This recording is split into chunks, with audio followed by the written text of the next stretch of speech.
What's going on, everybody? What's good? It's the G with a PhD, man.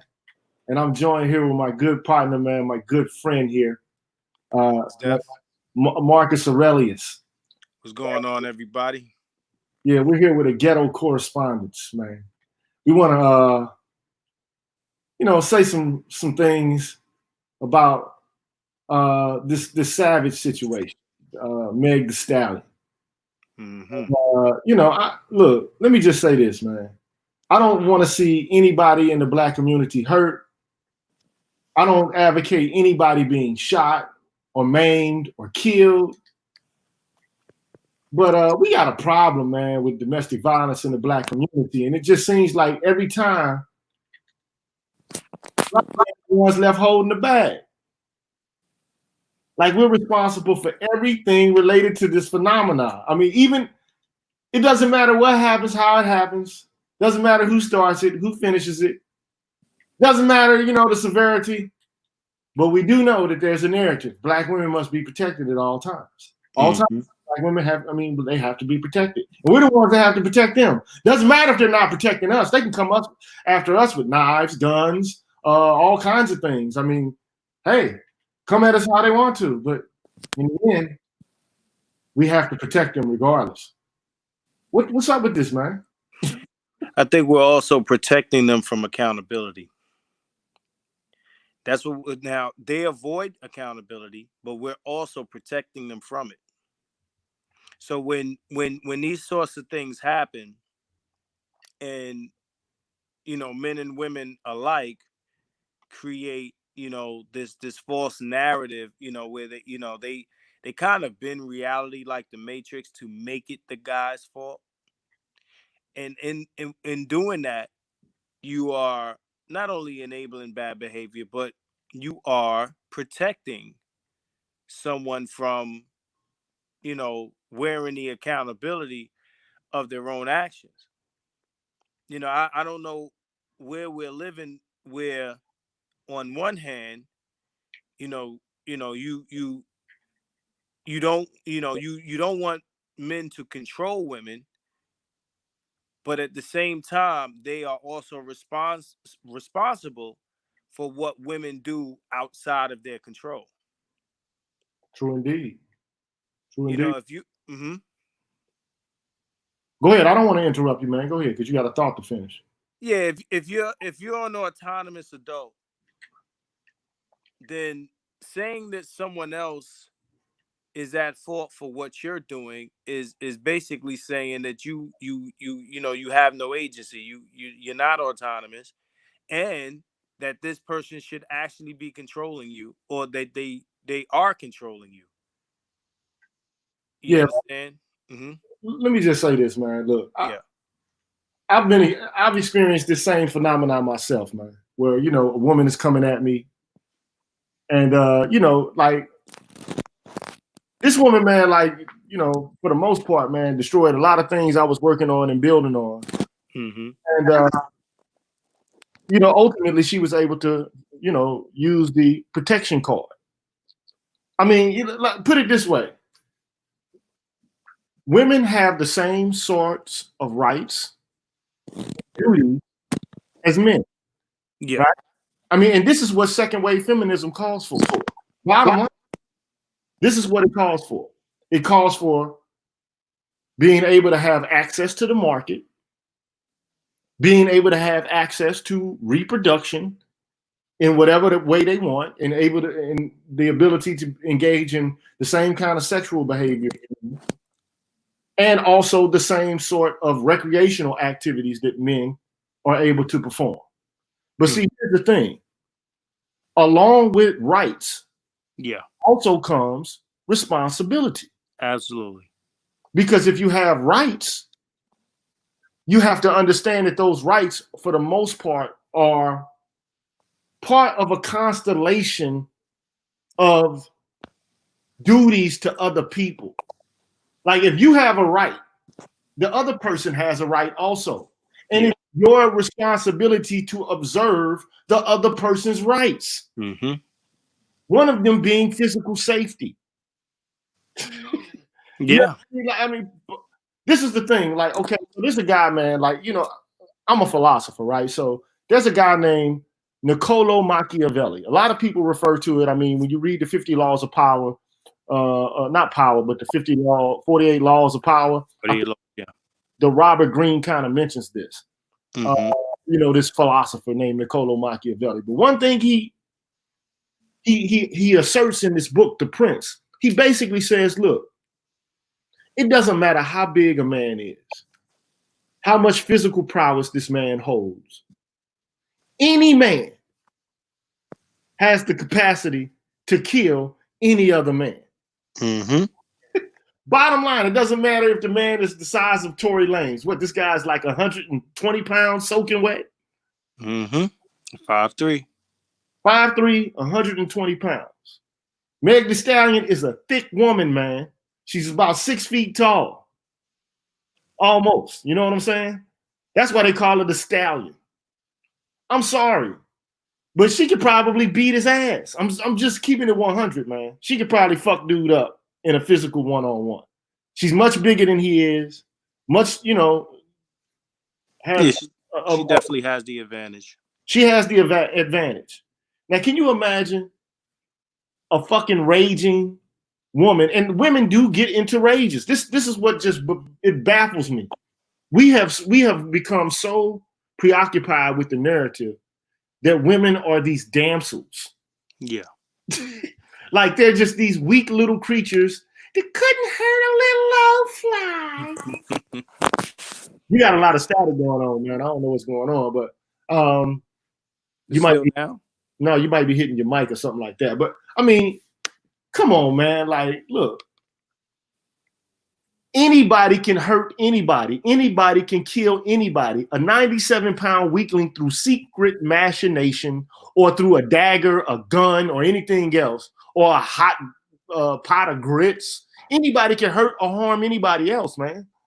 And I don't care, man. Like, if I'm 300 pounds and can bench press 500 pounds, if a fucking 3-year-old comes and pinches me or punches me in the eye, that shit hurts. Yeah. It hurts, man. Yeah. So, but the idea is, the narrative is, well, I'm weaker than you. I'm not as strong as you. I don't have as much power as you. I'm a woman, so I can't hurt you. Well, I can't possibly do you any harm. And if I am harming you, you're as a man, you're supposed to take it. Yeah. You got to take this. I mean, wouldn't a real man take it? But then you clown him anyway for losing a fight to a woman. You know, there's actually, you don't win for losing, and you don't win for women. Win for winning a fight with women. You know, either way, like you're gonna lose either, actually or figuratively. And the funny thing is, you got guys that'll say, well, it's your fault for even getting into a fight with a woman in the first place, as if, that's this is impossible standard of, like there's not going to be something that you and a woman is going to disagree on and they may lash out. You understand what I'm saying? The whole premise of men not hitting women is supposed to be based on physical attributes and size and things like that. That's the premise of, men not supposed to be, putting hands on women. But what happens when that physical, dynamic is reversed in this case, right? So do the same rules apply? It's just like if a big guy like Suge would have beat up on, let's say, Gary Coleman or something like that. Do we still say, hey, that big guy shouldn't beat up on that little guy? No, we don't. But if the logic is men shouldn't hit women based on, men tend, men's average size and weight tend to be, X amount of times more than women, that's the premise that they're going on, then that should apply across the board regardless of gender, to be honest. Yeah, I mean, well, it should. But it's really about chivalry. look, let me just say, I talked about chivalry yesterday, man. I got on the channel and I just did an impromptu talk on chivalry. Now, Mm-hmm. first of all, you know, chivalry is a code of ethics for cavalrymen during the medieval period. Mm-hmm. And I mean, there were like the same way that there's 10 commandments, there's 10 codes or commandments of chivalry. And, there's a religious component related to chivalry. There's a component related to battle and a code of ethics and war. And also, there's a code of social ethics and ethics related to women. Yeah. Now, I mean, the premise is that, I mean, think about it. If you are a knight, you're a warrior. You're a fighter. You're someone who has physical prowess and you're trained in the arts of killing and hurting people. So it would just, stand to reason that you wouldn't use those kinds of attributes and turn them inward, specifically to women. Yeah. I mean, basically, you're not going around raping and pillaging those who are weaker vessels. Okay, Yeah. that's the premise of that, right? But I don't think anywhere contained within that premise is the doctrine that you have to be a fucking everlast bag. Yeah. I mean, Yeah. where does that?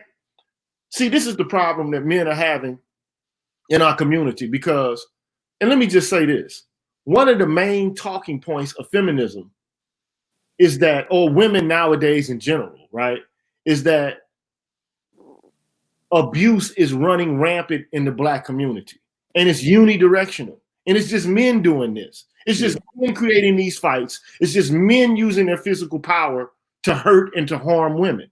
Mm-hmm. But they have to know that this is a lie. I mean, like this.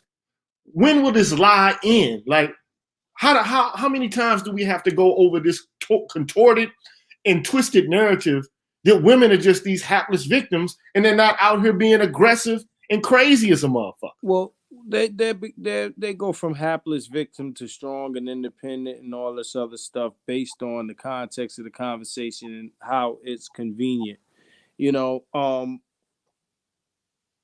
they know it doesn't matter. Listen, I've been in conversations with women where you tell them like real actual things, or you show them whether it be real actual stats, or you can show them real hard evidence, and they will deny the shit in your face if it goes against their self-interest, or if it makes women as a group or a collective look like less than divine. You understand what I'm saying? Man, I get exactly what you're saying, man. I mean, this is the problem. And I've said it. I said it yesterday. I'm going to say it again today. Here's the deal, man. If you got social equality with men, if you have political equality with men, and increasingly what they're trying to do is impose this whole concept of gender fluidity, where there are no characteristics and attributes that are specifically male and or that are specifically female. Yeah. Right? So there's just this interchange of attributes and characteristics, right? Just based on social construction or social influence. So it seems ridiculous to me to assert on the one hand that women have the same kind of equality that men have and capacities and abilities that men have, but all the negative capacities and qualities that men exhibit, they don't have any of those. Yeah. They only have pixie dust and sugar and spice qualities. Like, I mean, there are no qualities. There's no pathology. There's no violence. There's no predation. There's nothing negative that they embody or exhibit at any time, in any place, for any reason. Everything they do is appropriate. Everything that they,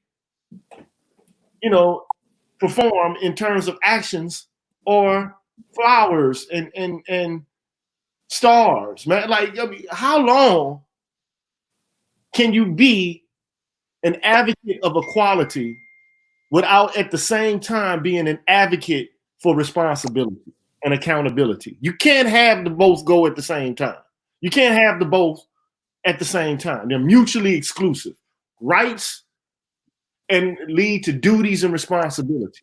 Period. You cannot explain that away, but they're doing it.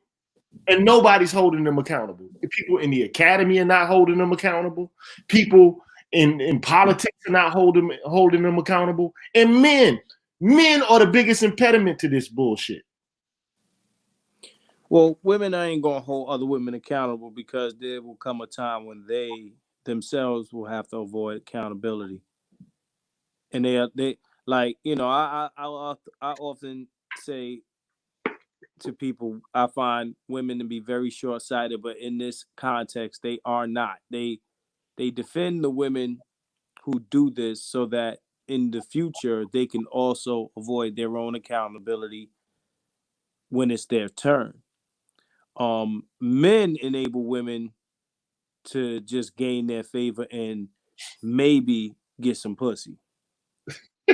Yeah, society at large, you know, does this because, you know, especially politically, women make up a good amount of the voting block. Right.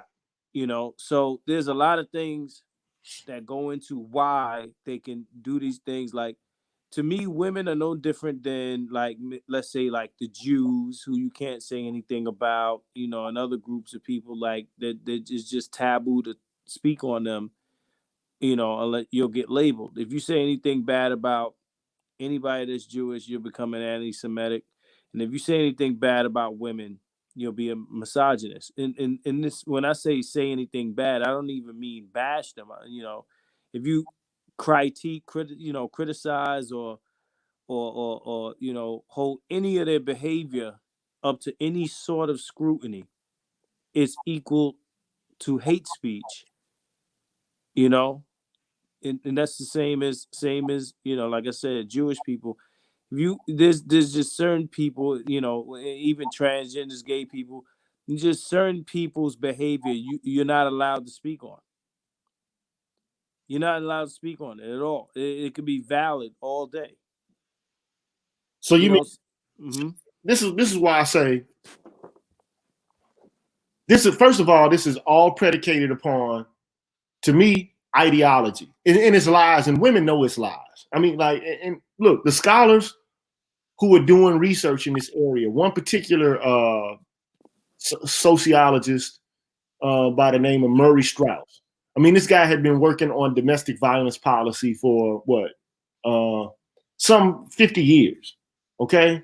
And I mean, the first thing he said was, I was even bought into the idea that this is a phenomenon, you know, domestic violence is what I'm talking about. That is primarily related to men in terms of men are the ones who initiate this.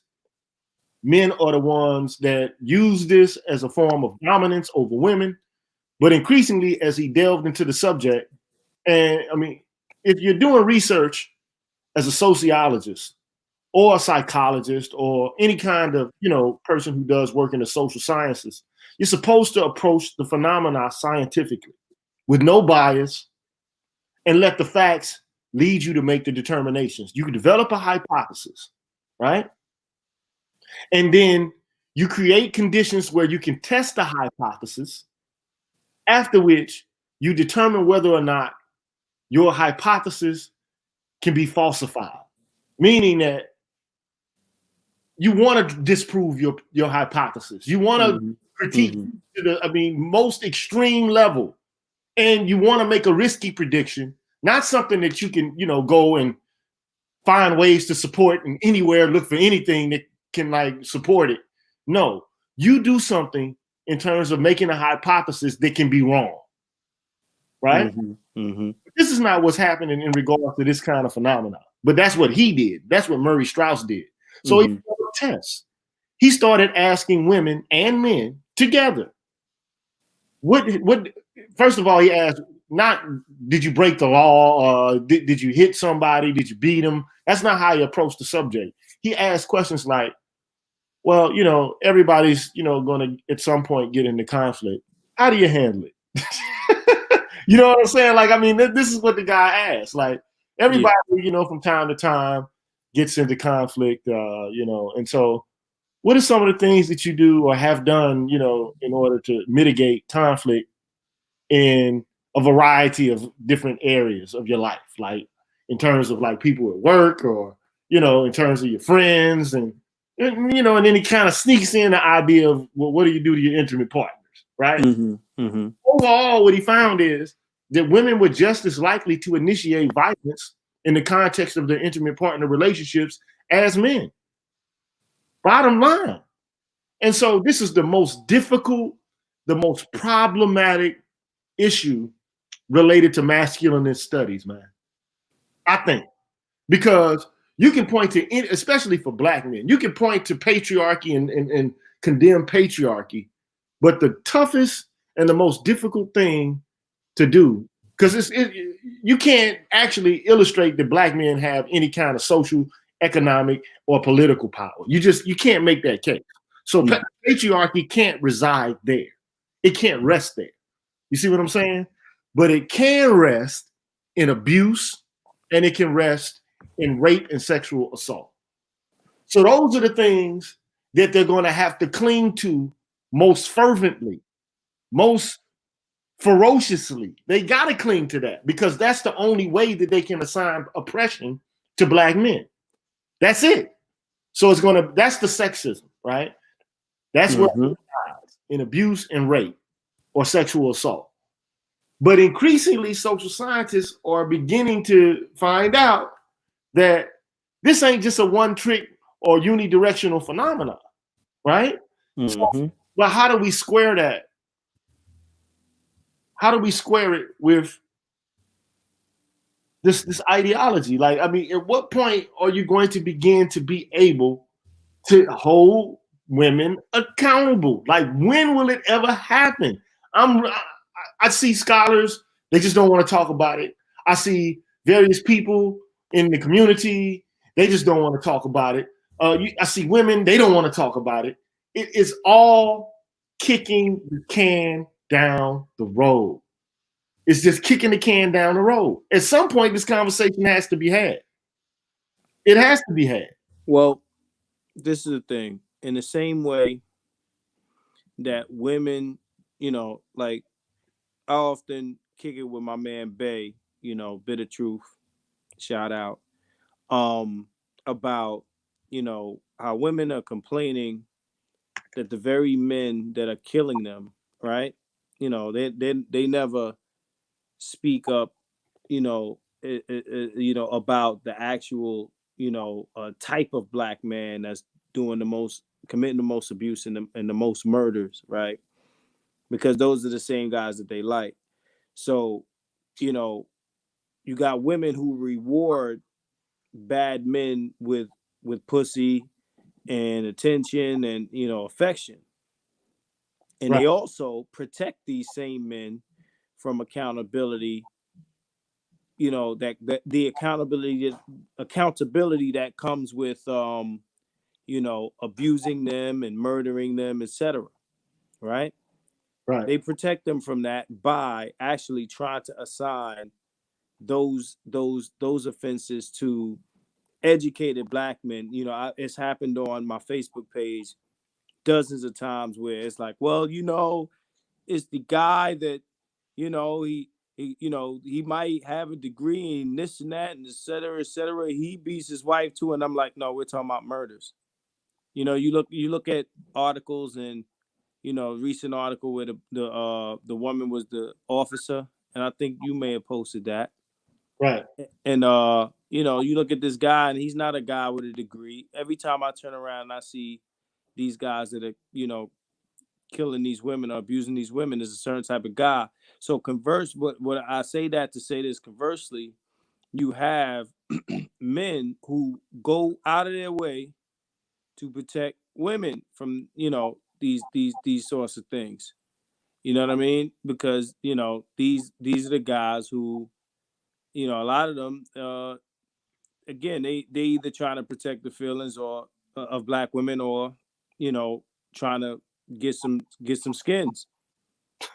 And this is the best way they can do it. They have to appear, in public. Like they never do this privately. They never do it privately. Wait, hold on, man. So you mean to tell me that it's been your experience that you know men who know that this whole phenomenon of violence between men and women is, I mean, for the most part, it's a bunch of bullshit, right? Men and women. They know it, but what they do is they use. For the most part, I just introduced Dr. Johnson to the conversation, man. So, okay. What's good, y'all? What's happening? What's happening? What's happening? Man, I had to jump in on this. I didn't mean to interrupt, though. Go ahead, man. Yeah, so go ahead. So you mean to tell me that you know of guys who, for the most part, are like playing the pussy game with this? I mean, I can't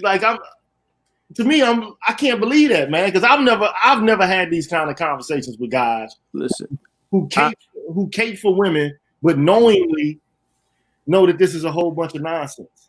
Now, I've had dozens of conversations with guys who,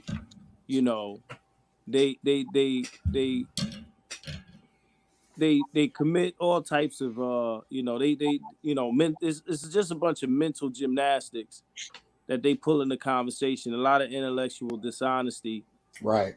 You understand? To make it your fault, in any context of, a fight or a disagreement or, a chick acting out or even cheating but today we're talking about, abuses and fights and things like that. But everything is the man's fault, even though we push the idea that men shouldn't control women. If we're not controlling women, how is it my fault? Like, what my dog does, I'm liable for. What my children do, I'm liable for, because these are people that are either under my care or under my control.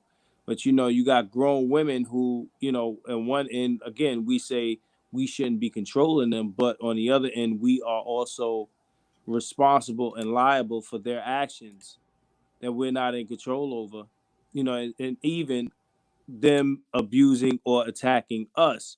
It's the same quote unquote rape culture and victim blaming that they're doing to men. If you get beat up by a chick, they're gonna clown this guy. They did the same thing, Lil Bow Wow, and they're gonna clown this guy. If this comes out to be true, because it's a MTO link, but if this comes out to be true, if what they're saying, what these people's friends are saying, because that was what the source was, is true, the narrative is gonna go from he was a terrible guy to now he's pussy because he let a girl beat him up. Mm-hmm. You understand what I'm saying? So either way, whether you won the fight or you lost the fight, it's still your fault. And they did the same thing to Jay-Z in the elevator. He didn't hit the girl back. They clowned Jay-Z, and the girls were asking, well, what did he do? Right. He must have did something for her to do that. You understand what I'm saying? As if women just can't lash out unreasonably and emotionally. And not only that, if we're going to create the narrative that women shouldn't be hit no matter what, then you shouldn't be asking, what did he do? Because it doesn't matter. Because if he hit her, nobody would care what she did. Well, can I jump in on that real quick? Yes, sir. Yeah. Not only with Jay-Z did they ask what he did, they started fabricating stories. Yes. And treating them as if they were true, because they just knew he had to have done something. And I said this when I was reviewing the whole Jada Pinkett Smith issue. Like, people started doing the same thing with Will. The issue for me was, y'all don't even have any documented information other than what this woman did, and you're spending more time fabricating ideas about what he did, and we don't know how to hold that L for the woman in question. So as we talk about this issue with what's her name, Megan, she came out talking about she didn't feel protected, and everybody ran with it. Yeah.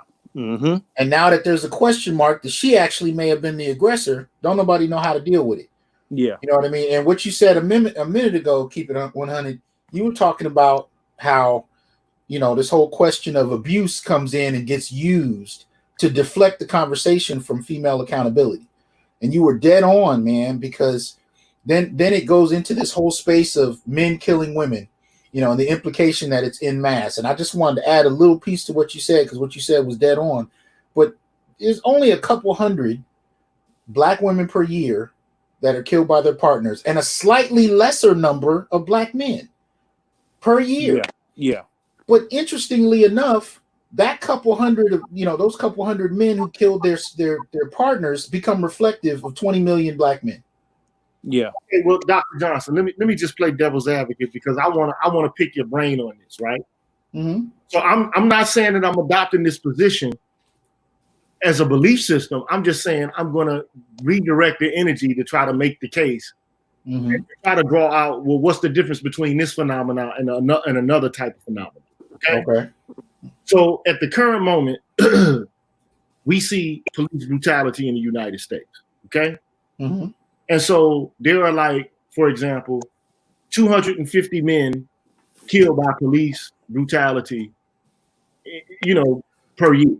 Okay. Mm-hmm. Mm-hmm. So some will argue, okay, that's a small fraction of the 20 million black men or black women that are killed each year, which is minuscule in relation to the larger population. Mm-hmm. So why are y'all making this big issue out of police violence when at the same time, you know, this is just so small, but then when it comes to domestic violence, you want to kind of downplay it and act like, well, it's just so small of a number. Now, I'm just asking the question not to refute it, but I'm playing devil's advocate here. So what is the difference? You know? Well, I mean, there's probably a million different ways to answer that. But the first approaches to that I generally have is, one, in regard to the police, you're talking about an institution that people are paying taxes into. I'm paying their salary to protect my rights as well, right? And for me, from the age of 13 and on, I've been harassed, thrown over police cars, sat on by police officers, followed with cruisers, walking to school, all of that simply on the basis of how I look. And right now, I'm a father of a 15, just turned 15 a couple weeks ago, 15-year-old who stands at 6'7". Oh, yeah. I am afraid for him to lead a house. You know what I'm saying?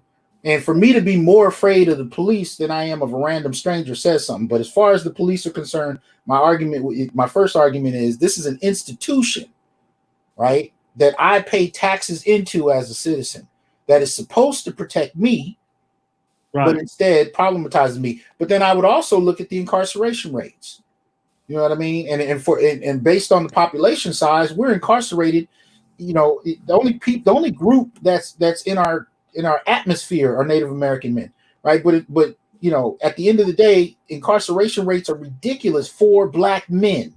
It makes no sense whatsoever. And I nod to Antonio Moore. It makes no sense whatsoever that 5% of the total population are incarcerated more than all women across the world. Yeah. So when you factor that in with the police brutality and police homicide, we're not just talking about a couple hundred men per year that are being killed. We're talking about a systemic approach to black men that is highly problematic, that hyper incarcerates, harasses, hyper abuses, and hyper kills a very small population in the country. So, you know, to me, it's a little bigger than just the couple hundred, because at the end of the day, most of those men that get killed start out by getting harassed. It doesn't just, it doesn't just go straight to that. It's a process, but we know that the stats on harassment are much higher than other groups. So I kind of approach it from that angle. Okay, so here's the thing that I just pose that as a devil's advocate question, because a lot of times people like to try to conflate it, and they'll say something because that's the typical black women's argument. So I mean, what they're going to say is, like, you're getting killed by police, you kill us with domestic violence. So that's what's sad about that is I thought you were quoting racist white men that want to diminish the importance of black male deaths. No. But that's sad. That's ridiculously sad. I mean, but it's happening. I mean, because Sure. Yeah. I put a post on Facebook today, and look, I saw it, and what I wanted to do was to try to produce dialogue, but as you can see, nobody really wants to actually engage in this dialogue at all. Mm. I mean, period. I mean, the whole thing is deny, deny, deny, refute, refute, refute. Mm-hmm. Look elsewhere, elsewhere, elsewhere. Or But, not all women. Not all women. Not all women. Oh yeah, my God. I get it. Look, but just let me say this though, okay? Not all women, but let me just say this, okay? Anybody that's black and male, when they see the police, the first thing they do is their heart rate probably increases, or they get that feeling that kind of like deep sinking feeling. Mm-hmm. Spider sense is what you could call it. I mean, for a lack of better terms to express it. It's like, oh shit, my spidey sense is going on. There's danger right here, right now. Okay. Mm-hmm. Whenever you see them, if they're behind you in traffic, you're like, damn, here we go with this shit. That's a phenomenological experience that black men have, that Native American men have, even Native American women have. I don't know that like any other demographic has this experience with the police other than the demographics I just named. Mm-hmm. I really don't. Mm-hmm. And look, the one has to ask the question: do women really actually walk around feeling that kind of threat just from miscellaneous men anywhere? It could be the case that they do. I don't know, because I don't know how women feel. It seems to me that that's what they're saying. Okay, like everywhere they go, but I haven't, like, personally, I don't see women acting and interacting with other men like this. I just don't see it. Like when I talk to women, I don't see them like nutting up, like the spider sense going off, like, damn, I think I might get raped right now. I think it depends on the type of woman. Right. Okay. Go ahead. Speak on it, 100. I think it depends on the type of woman. Just like we like to be specific, because we when women scream out to the sympathies of everybody outside of black people about the black men that are killing them, they don't like to categorize or itemize which black men are doing what they're doing to them. You know what I'm saying? But my thing is, like, when you talk about black women, and you talk about what's happening, or what black women are dealing with, there are different types of black women also. So I would imagine, I guess, for lack of a better description, the girly type of black woman probably walks the streets, with this nervousness or fear of being attacked or raped, than like a Megan Thee Stallion, or these these black women that are more hood or more ratchet, or more I guess aggressive, because we do have a lot of aggressive type women, depending on where you are, if it's a metropolitan city or whatever. I mean, I'm sure that there's a lot of chicks in Chicago, there's a lot of chicks in New York and LA that would sooner slice and dice you than the average dude would. You understand? So the women who are not that type are probably feeling that way, and much of it, I would say some of it may come from their actual life experience, but a lot of it probably comes from actually the media. Black people are seeing the same media that non-black people are seeing and believing it. And that's why we get so many debates about black on black crime, because we're starting to drink the Kool-Aid. And, Right. Right. Yeah, and so these women, like anybody else, are walking the streets, and they're feeling nervous or whatever when they see black dudes. And again, whether it's real or not, I mean, every time you turn around, you look at what's going on in the media, and some black girl got killed for saying no to some dude in the street, or some black girl got killed because a boyfriend got mad, or this and that and the other, and no one is thinking about, well, which black men are doing this? Because there's a small minority I don't mean to say that to reduce or trivialize it, but I mean, you look at the numbers, the greater collective of black men are not doing these things. Yeah. Right. I mean, look, I can say I conduct these experiments in class, and I actually ask my male students, my female students, about what they fear, what they're concerned about in relation to the police, in relation to random strangers. And what I found more often than not is my female students, at worst, when it comes to physical harm, they think about being, assaulted and potentially raped. My male students, especially, most particularly my black male students, when they start talking about the police, they're wondering if they're going to survive the encounter. And that's one of the things I notice, upon leaving the house. I have young men that'll say, when I leave, I don't know if I'm going to come home. And I don't know how many other groups can identify with that feeling of leaving the house in the morning and not knowing if you're going to come home. I really don't know.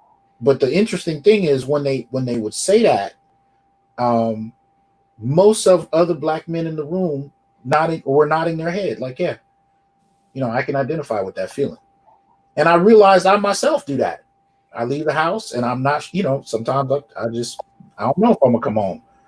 And it is what it is. Because death for black men, even though we've seen these riots, we've seen these protests, the riots and protests pop up, at best every few years. But that's not even a guarantee. It's been 5 years since Michael Brown, but before that, how long was it? You know what I mean? It's not a guarantee, but we are desensitized to black male death. The only thing that I think turned it around after 1992 was we started to see video. Right. Yeah. We started to see video, and Rodney King was damn near an accident, right? But short of that, I don't know if it would be much different than it was in the late 80s if had we not had smartphones to record this. Right.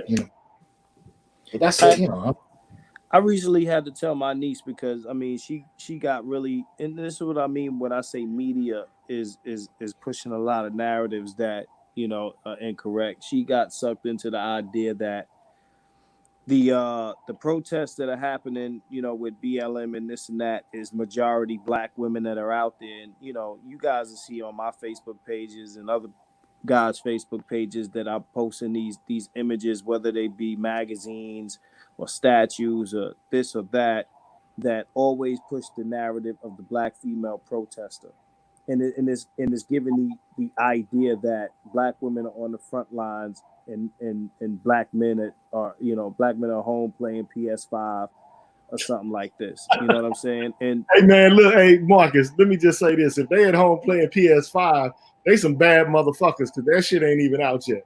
hey, well, I'm just talking crazy, man. I got you, but it's just crazy to me. It's like, so I had to basically tell her. I said, listen, with the police presence that's happening at these protests, you think that this is they're out there for women? Like you think that guys are dressing up in riot gear and coming out there with guns that shoot rubber bullets because there's a ton of black women out there protesting? Like, you really believe that? Do you think that these protests are a threat because it's nothing but black women out there?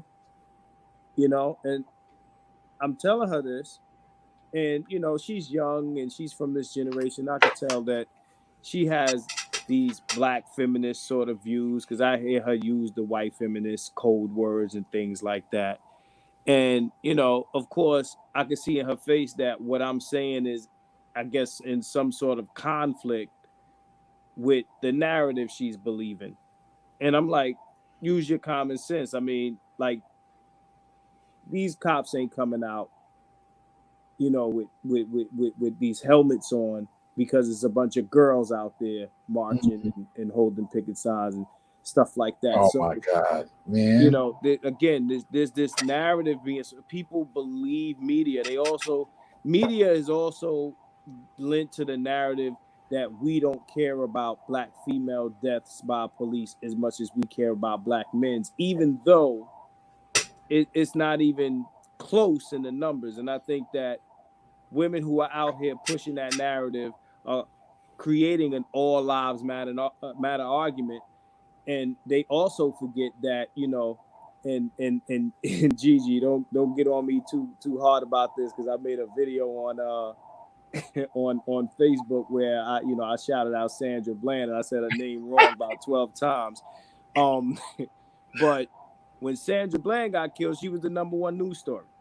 Mm-hmm. Yes, indeed. There was no guy or two guys that got killed, one before her and one after her. And, you know, we know the way media is, it's microwave. So, you know, we're not even talking about Ahmaud Arbery as much as we're talking about George Floyd. So it's no effort to talk about these two guys that got killed around the same time as Breonna Taylor. You know, it's just how media works. And I think that people are conflating what media is talking about with what Black people are either talking about or concerned about. It's not the same thing. Real talk. And look, people, get the likes up, support your brother, support G with a PhD. He's got the super chat up. He's got to, you know, hit him up on the Cash App, support the brother's channel. But look, man, it's really petty in a particular way, because, you know, even with a variety of other issues, if groups suffering from the same malady or suffering to a lesser degree, they don't get as much attention. It doesn't have anything to do with purposely deriding a group or excluding them. It just is what it is. And I use this example all the time. In the Black community, when you hear about breast cancer, is the face of breast cancer men? Right. No. I mean, it's like I think it's about 2% of the cases for breast cancer are men. So men can get it and can die from it. But ain't nobody mad when the face of breast cancer is women. Well, at the end of the day, there's about 9 sisters a year and about 250 to 300 Black men killed per year by cops. It's not a purposeful, you know, dismissal of Black women because we hate Black women that we don't. The attention goes to where it happens more. You know what I mean? HIV cases in the Black community right now are dramatically impacting, where they have over the years, most particularly Black gay men, to unprecedented, you know, rates in some circumstances. 1 out of 2, so a number of years ago, were impacted by this. So, you know, if the discussion fixates on gay Black men and HIV, then that's appropriate. You know what I mean? And if you're dying to a lesser degree, to get upset that not enough of the attention is. But the difference, though, is when it comes to straight Black men, nobody says about other demographics what they say about us. Nobody says, I'm sick of talking about these women and breast cancer, or these Black gay men and HIV. You know, they're taking up too much of the conversation. You know what I mean? They're in the way. They're privileged because we talk about their deaths more. Nobody uses that terminology for anybody but straight Black men. Yeah. And it becomes a competition over whose deaths we acknowledge. And it's like, this is absolutely ridiculous. But we're not really fighting over the numbers of deaths. I tell you what, I think we're really fighting over is the opportunity to get resources. I mean, I think that people are fighting over philanthropic donations. I think they're fighting over nonprofit status and you know, wealth and resources that can be used toward pushing a political platform that serves their demographic. I don't think we really, like, even when the whole Breonna Taylor stuff started, I don't think it was really about Breonna Taylor. I think it was about a Black feminist platform that could use Breonna Taylor to push an agenda that was specific to Black women. Yeah, like, you know, I kind of I talk about this, and I think that there was a conscientious decision that was made in the early 70s on behalf of Black feminists to develop and to derive a politics just centered around their own demographic, right? Mm-hmm. And I think that they have held fast to this identity politics formation, and they're not breaking code with it. They won't break it. I don't think that they have a wherewithal to break it because they're so ideologically rigid and zealous about it. I don't think they'll break ranks with it until, you know, there's a time at which there's just a preponderance of evidence and there's a large amount of men who say enough is enough. Like at some point, men are going to have to challenge this ideology, and they're going to have to combat it. But unfortunately, it just seems to me like, especially in the academy and even overall in society, men are unwilling to hold women accountable for the fucked up shit that they do. Because Yeah, pussy. I So hold on. Pussy. Because pussy. But I think Before we go further, though, I want to take it back though. I'm gonna show you something, and I'm gonna pull this Dr. Johnson from your Facebook page, right? Because I want to show it, and I want to see what you have to say about it, because any man can find himself in this kind of precarious position. So I'm gonna show it, and afterwards, I want you to tell me what you think about it. I want to have the guys who are watching and gals who are watching, whoever they may be, I want them to see the kind of things that black men may find themselves subjected to, and then they find themselves in a catch-22 situation when they're going through such things. And let me just show it, and then after having shown it, it'll become apparent what it is that I'm talking about. Okay? All right, so let me do that. Can you see that? Can everyone see that? Yeah. All right, so let me just show this, and then after I get through showing it, tell me what you think.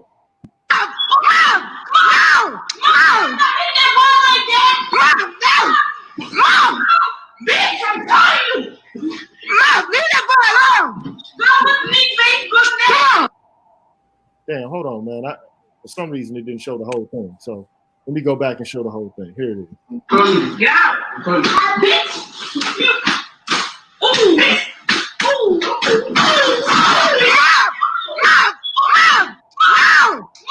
Leave that boy like that. Mom. Bitch, I'm telling you. Mom, leave that boy alone. Go with me, Facebook now. So anyway, you see it, right? Mm-hmm. So what the hell do you do when something like that occurs? Like what do you do? What do you do? You mean as the guy that's being attacked? Of course. Well, I'm going to be honest, right? And I'm not going to say that this is the majority opinion. I find that when I show stuff like that, I do see a lot of women that say, if a woman is attacking you this way, that you should fight back. And I usually find that it's women with male children that say that, or that grew up with brothers, and have some sort of experience in, with dealing with men that they love. You got women who grow up with, hate, as much as I hate to say it, single mothers, and they're in a heavily matriarchal existence. Then it's like, well, no matter what, this guy's supposed to deal with that issue, and just take it like a man or whatever, as if like you're not a person who's supposed to defend yourself. Like is a religion. I call it a religion. It's, to me, it's just this religion that we follow. Whether you want to call it matriarchy or chivalry, feminism, whatever umbrella you want to put it under, if it all fits under one umbrella. But what is someone supposed to do?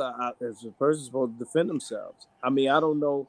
I think I might have seen that video before. Is this the guy's mother or girlfriend, or who is she? Not that it matters, but I'm just asking. Hey man, it could be his sister, it could be his girlfriend, it could be anybody. But look, let me just say this.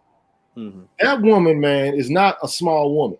You know what I'm saying? Like, I mean, like, just looking at that video, that woman looks like she has been fighting for quite a bit of time. You know what I'm saying? Like, that's not been her first dance with violence. And, no. And see, this is the thing. We are so used to placing women in a category of passiveness. Yeah. We don't see what's staring us right in the face. Like, this woman, whoever she is violent, bottom line. And she's not been just violent to him. She's been violent to other women and other people in her life, her children maybe. So the point is, I think it's time for us to face the facts. But I've already faced the facts. I know what it's like to be assaulted by a woman. Right. You know what I'm saying? I know what it's like. But the very idea that women don't have the capacity to hurt people or to engage in acts of violence, it's ridiculous. But look, man, part of my issue is that we as men don't even stand together on this. Men will be the first ones to laugh at you about it, right? And part of the issue that we got going on with this whole kind of violence thing in regard to women are not taught to respect consequences in regard to this. They're not taught that they can get hands put on them if they act a certain way. They're taught that if it happens, it's egregious, it's a violation to you, even if you've been assaulting him for the last X amount of time. They're only taught to see this in one way in terms of how both men and women are socialized, but we don't support each other in this dynamic. Mm-hmm. And we start talking about each other. So our masculinity gets measured by you being able to hold your frame as a man, handle her physically in a way that doesn't get you locked up, but doesn't make you look like a bully. Like you have to have this magical outcome where nothing happens to you and you can deflect all her rage and walk out the situation scot-free in order to maintain your masculinity and all in the midst of all of that. And that's not always realistic. No. But on top of that, you still have this prevailing belief, because I have brothers that used to come in my page because I post this kind of stuff regularly. And I'd have brothers coming in saying, look, no woman can take me, so I ain't worried about this. And I'm like, really? So can you handle that bullet? Right. Can you handle if she poisons your food? Right. Can you handle if she attacks you in your sleep? I mean, we all know about the Bobbitt situation, right? Right. His penis gets cut off. I believe he was asleep in bed when it happened. I'm just saying, this superhuman, Superman kind of approach to, intimate partner violence is we have to be the ones first among ourselves, but then publicly, we have to be the ones to change the narrative on this, because it's not really about how physically strong you are in terms of whether or not you can endure abuse. I actually think the Superman approach extends beyond the context of the conversation, but it also includes this. But that's just me. I mean, there's also the Superman approach to how we're supposed to protect them. Aside from us, defending ourselves, there's a Superman approach to that. There's a Superman approach to a lot of things that black men are supposed to do. And when you don't fit that cookie cutter standard or whatever, it has an impact on your perceived masculinity. I think you're dead on, man. I mean, we can stretch this Superman thing to all kinds of areas. I mean, how many times were we told that you needed to make six figures, in order to be attractive? Look, man, I got 18-year-old young men sitting next to 18-year-old young women in class, and the women are telling the men, you need to make six figures to deal with me. But both of y'all are freshmen in college. The first ones out of your families to go to college. Neither one of you got any money. You don't even have an on-campus job, but he needs to make six figures to be worthy of dating you. See, that's still a Superman dynamic. I think sometimes to be worthy of respect. Absolutely. So if we come back to navigating and violence, it becomes part of the expectation if you're going to be considered worthy of respect, But if you lay hands on her and you protect yourself, you might as well be considered an abuser. And if you walk away too fast, you soft. It's ridiculous. But let me say this. This is the catch of all catch-22s. Because let me tell you, it doesn't matter how much money you make. You can make $300,000 a year. It is. You know what I'm saying? You can be Dr. Dre. Now, Dre has a history of domestic violence, right? But we don't know what happened. Dre could be like off the Richter scale with it, because men do engage in this behavior, right? We're not saying that they don't, but women also behave in this manner. And what people don't understand about domestic violence is typically something that's bi-directional, and it's something that escalates. So what happens is somebody pushes you, you push them back. They punch you, you punch them back.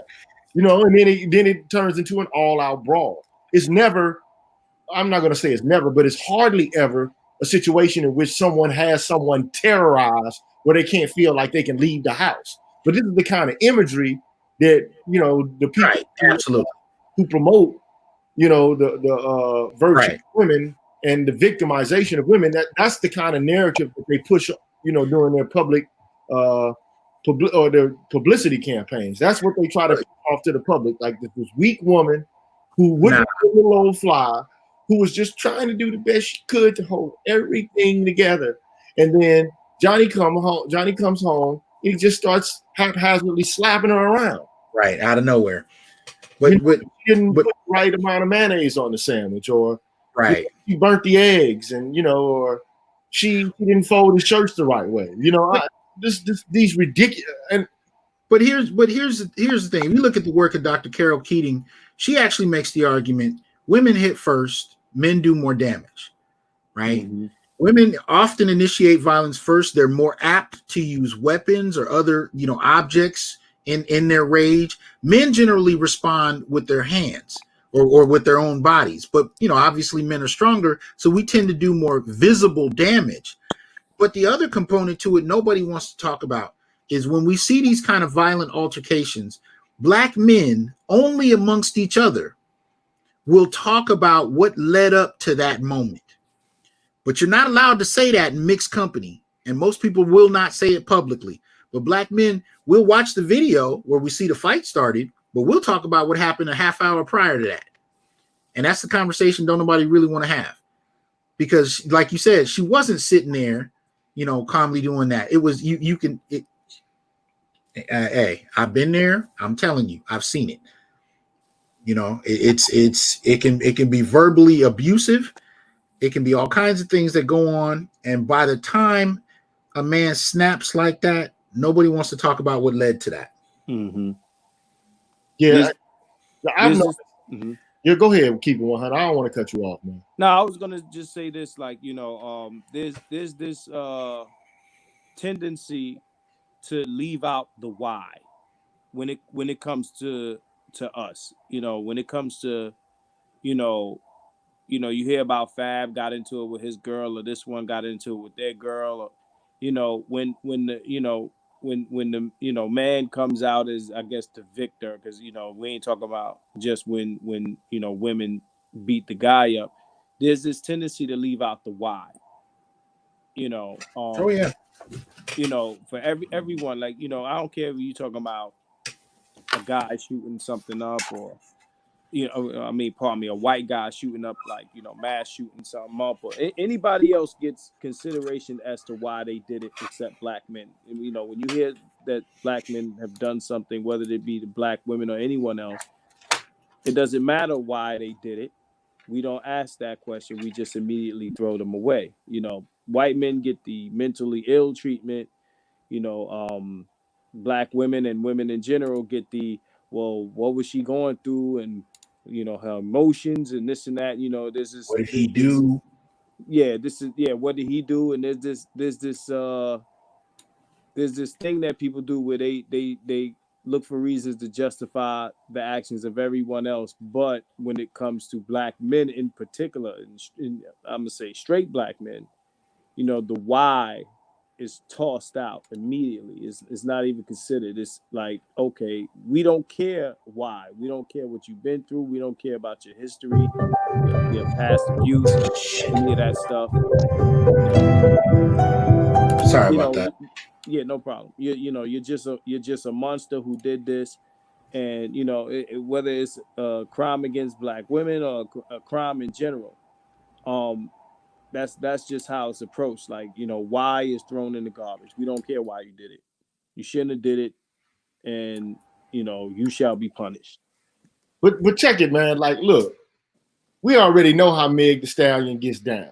I mean, just based upon her persona as she puts it forth in her music. Now, we already know that, like, there could be you know, a difference between how someone actually is and the kind of persona that they push forward to the public in order to sell music. You know what I'm saying? So, but look, man, she's not the only woman out here who's carrying around this persona. Like, I'm a bad bitch. I'm, you know, getting these niggas for their money. I'm getting to the bag, and I'll slap a bitch. I'll slap a nigga. You know, I mean, like, this persona is out there, man. Mm-hmm. You know, and But I mean, there's consequences to that kind of, that energy, man. Like if you put that energy out, I don't care if you're a male or female, if you're 8 to 80, blind, crippled, or crazy. If you come in with that energy, people are going to respond with that kind of energy. That's just the nature of the universe.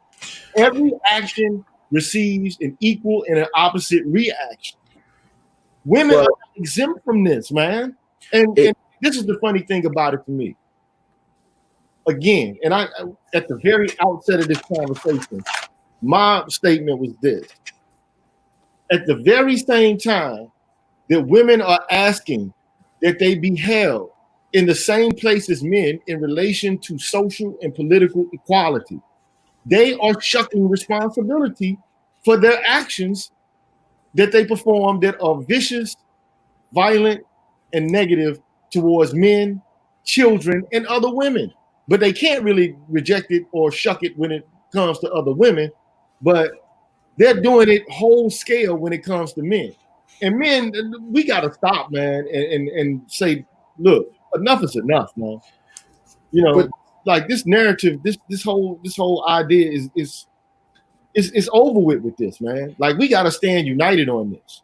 But this is the problem with it is, again, going back to how we're socialized, how we're raised, women are actually raised to not have to worry about consequences. I mean, among men, I don't care if you're smaller than me or bigger than me.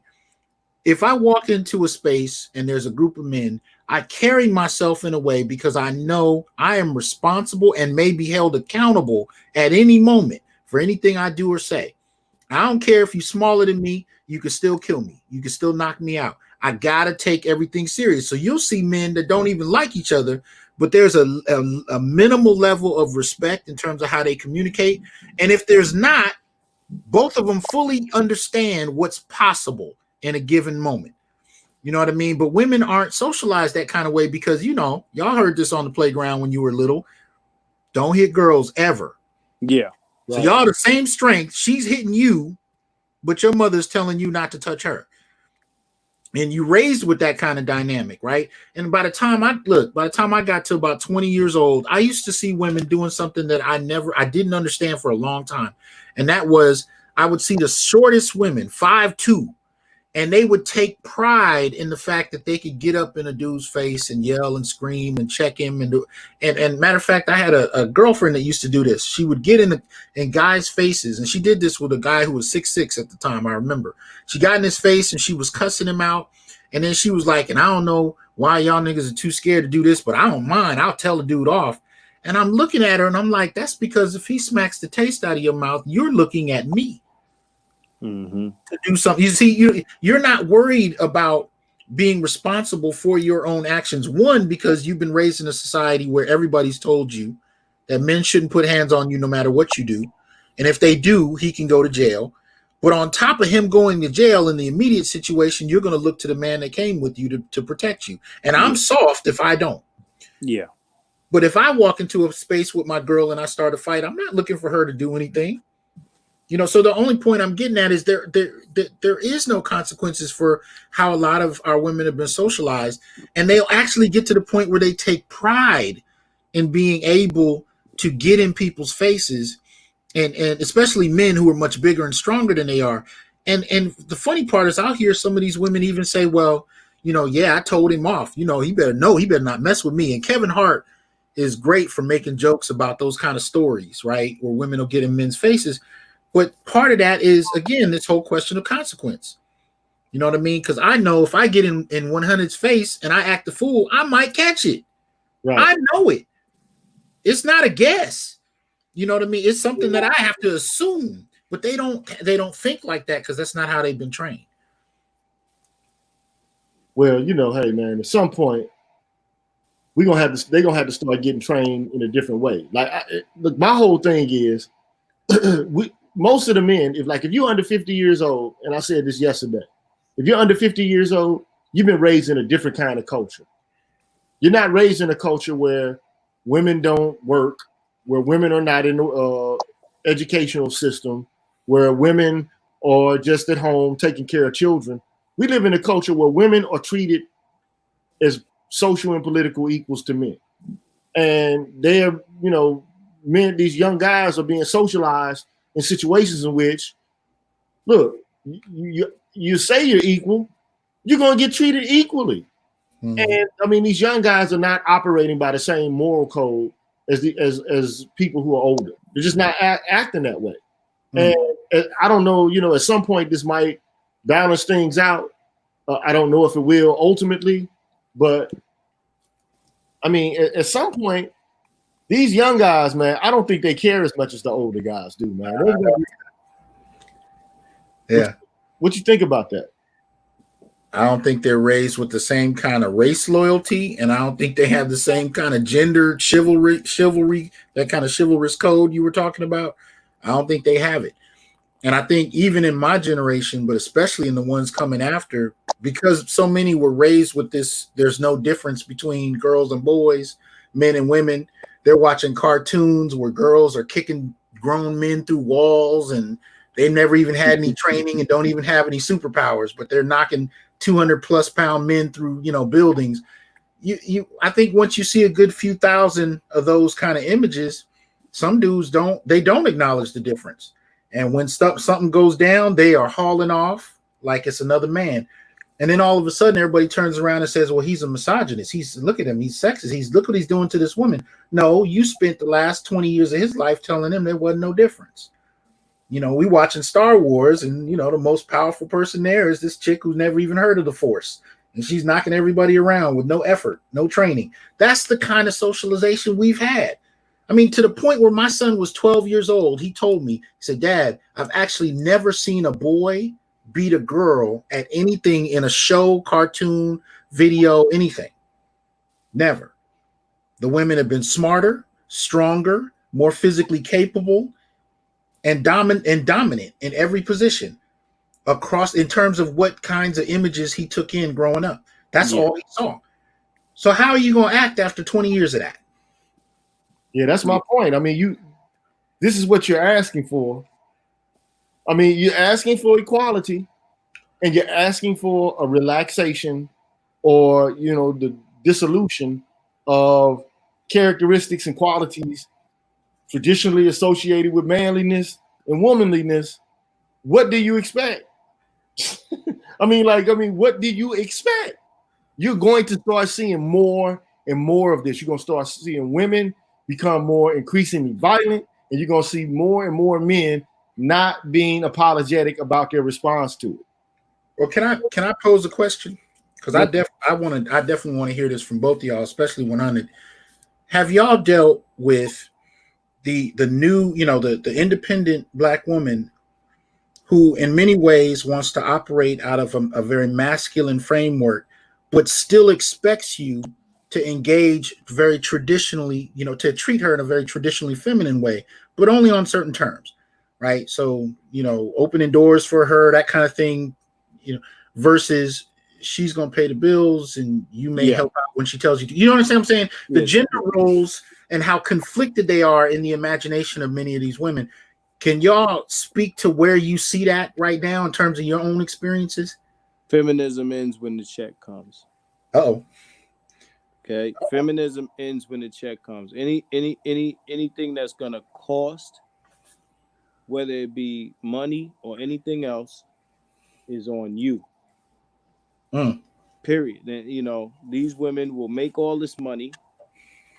They'll like you said, they'll have all these whether it be achievements, accolades, they'll have status, they'll have resources, material, success. And that's not traditional, but they're traditional in the sense of what benefits they can derive from you. And it's a very self-serving one-way street. You understand? And it is like you said, they've been taught this.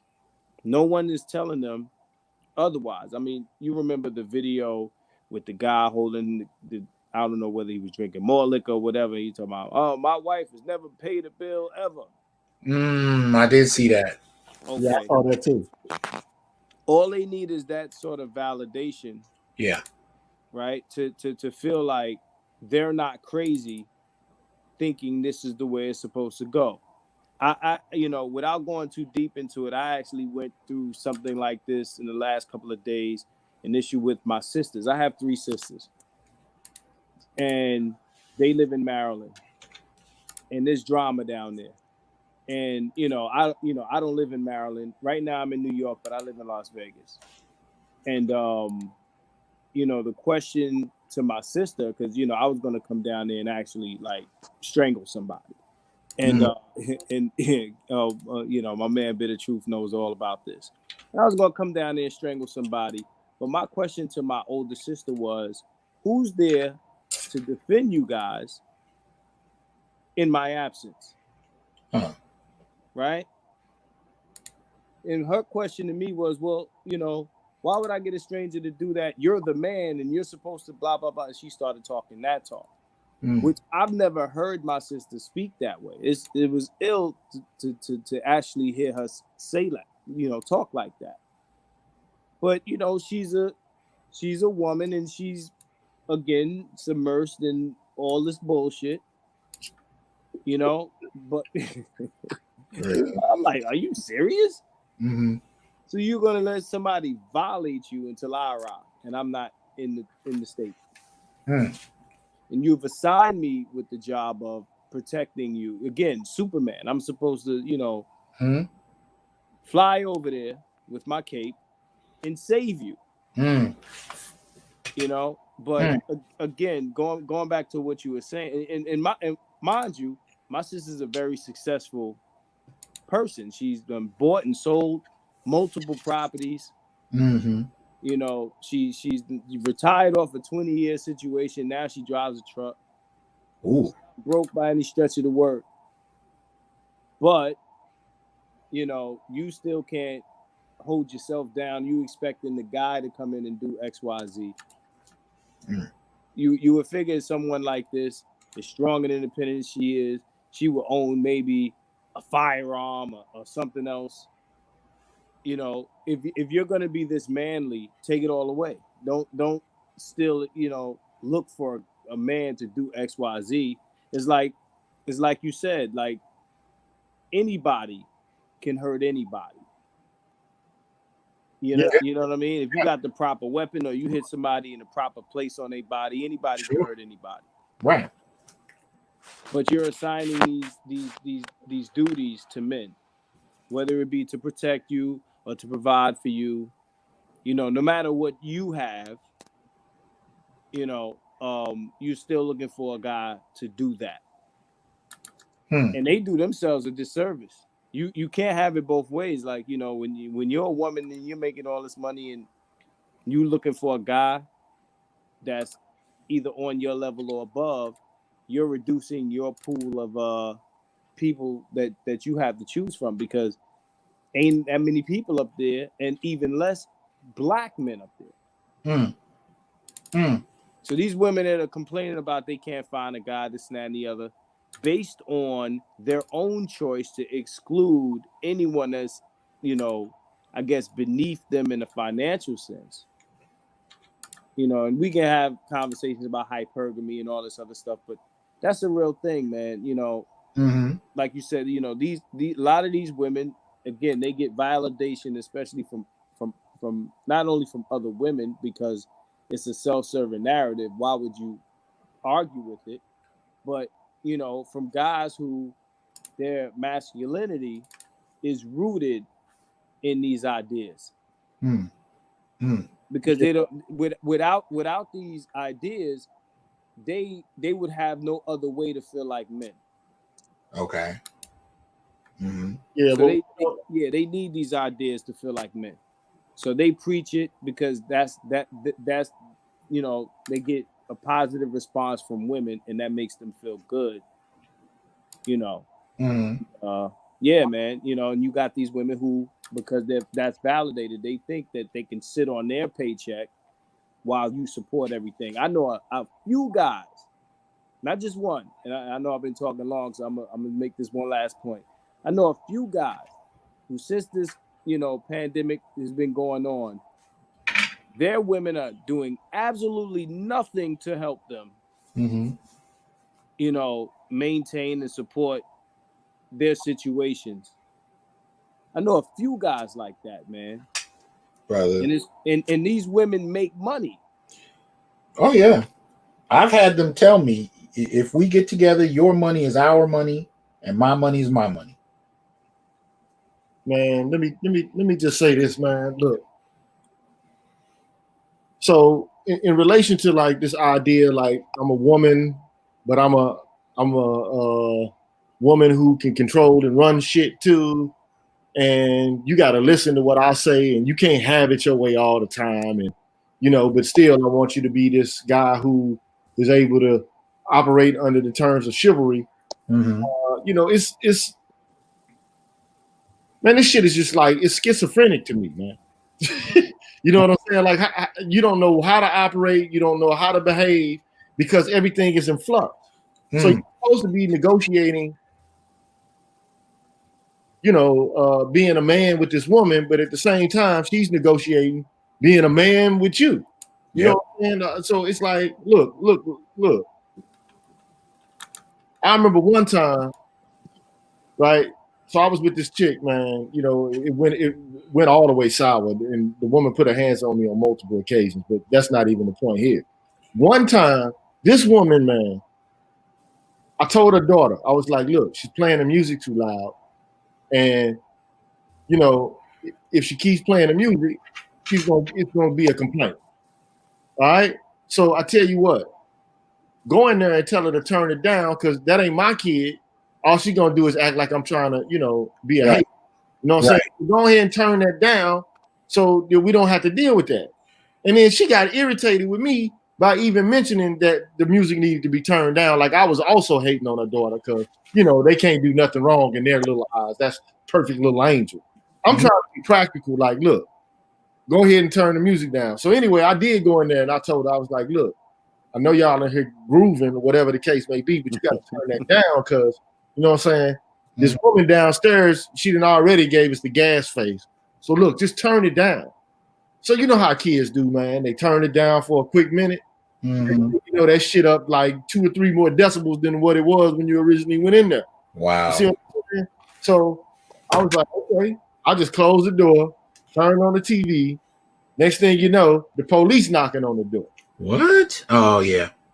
So I'm like, okay, I done already told the girl, I done already told her mama to go in there and talk to her and tell her to turn it down. So now she want me to go talk to the police. You know what I'm saying? Like I'm handling it, but you ain't want me to handle it from the beginning. So like, you go handle it. I'm not talking to the police right now. Fuck all that. You go talk to the police. Well, you wasn't being a man. You didn't want to be a man and handle it. I'm like, no, because you already put me in a position where I couldn't handle it the way I wanted to handle it from the beginning. You know what I'm saying? So now you deal with this shit. You know what I'm saying? So, but I mean, this whole idea that, you know, you have to be what they want you to be in terms of provider and protector, and at the same time be a little old bitch man. Like dudes don't know what to do nowadays, man. Yeah. I'm sorry. Go ahead. It's like you don't know what to do nowadays. You just don't know what to do. You know what I'm saying? So look, I was the dude who prided myself like, look, I'm gonna treat women with respect. I'm gonna, you know, show love. I'm going to also, you know, be amenable to reason. I'm not going to be acting like I'm running a household dictatorially. You know what I'm saying? Like, you know, who needs that? I'm trying to be democratic and all this kind of shit. But ultimately, what it came down to was, well, you ain't too man. You're too rough, and then on the other hand, you're not rough enough. Like, what the fuck, man? You know what I'm saying? Like what? I'm not being, you know, egalitarian, or I'm not being manly enough, or I'm being too manly. Like, what the fuck, man? This shit is schizophrenic, bro. Well, and I think that's because they want to cherry pick which aspects of masculinity and femininity are comfortable in the moment. Yeah. As 100 said, when the check comes, then I'm feminine. But you know, when there's violence, you know, I'm feminine. But when I want the house to run my way, then I'm masculine. It's this dynamic where, when I don't mean I mean women. They want to place themselves to cherry pick whichever suits them in the moment. And your job as a man becomes to support whatever decision they make and adapt to it, which in many ways goes against the very principle and concept of how we define man, right? Because you're actually supposed to be the rock by which all things are measured. But in this dynamic, you're supposed to become whatever it's, supports her choice in the moment. And none of that makes any sense. So even in the example you gave, you were providing protection, really, because when you told her to turn it down, that would have prevented the cops from having to show up. Right. Which could have escalated into a different kind of situation. You were a black male, right? That could have escalated into anything. So you were actually providing a degree of protection, because the majority of male protection is preventative in my assessment. What men do when they protect is the biggest way we protect is we prevent the people we care for from getting into situations in the first place. Yes. That could be threatening. So long before I got to pick up a weapon or use my hands, my biggest protection of those I love is to make decisions that keep us safe. But if you're not able to do that, and you're prevented from doing that because you have people that rebel and want to cherry pick which aspects of masculinity or femininity they want to engage when it's suitable to them, it puts you in the precarious situation of not being able to protect and provide, which is the measure you're measured against when all hell breaks loose. Yeah, and that's what I just lived these past couple of days. What? Yeah, in reference to my sisters, it's like help me help you. Do what I need you to do to not be in these situations, so that you don't have to pull me out of my square. You understand what I'm saying? And put me up, because I've never been that guy that just, like I'm not the brother that just jumps out the window like no matter what, blah, blah, blah, blah, blah. I treat my sisters like I treat women, period.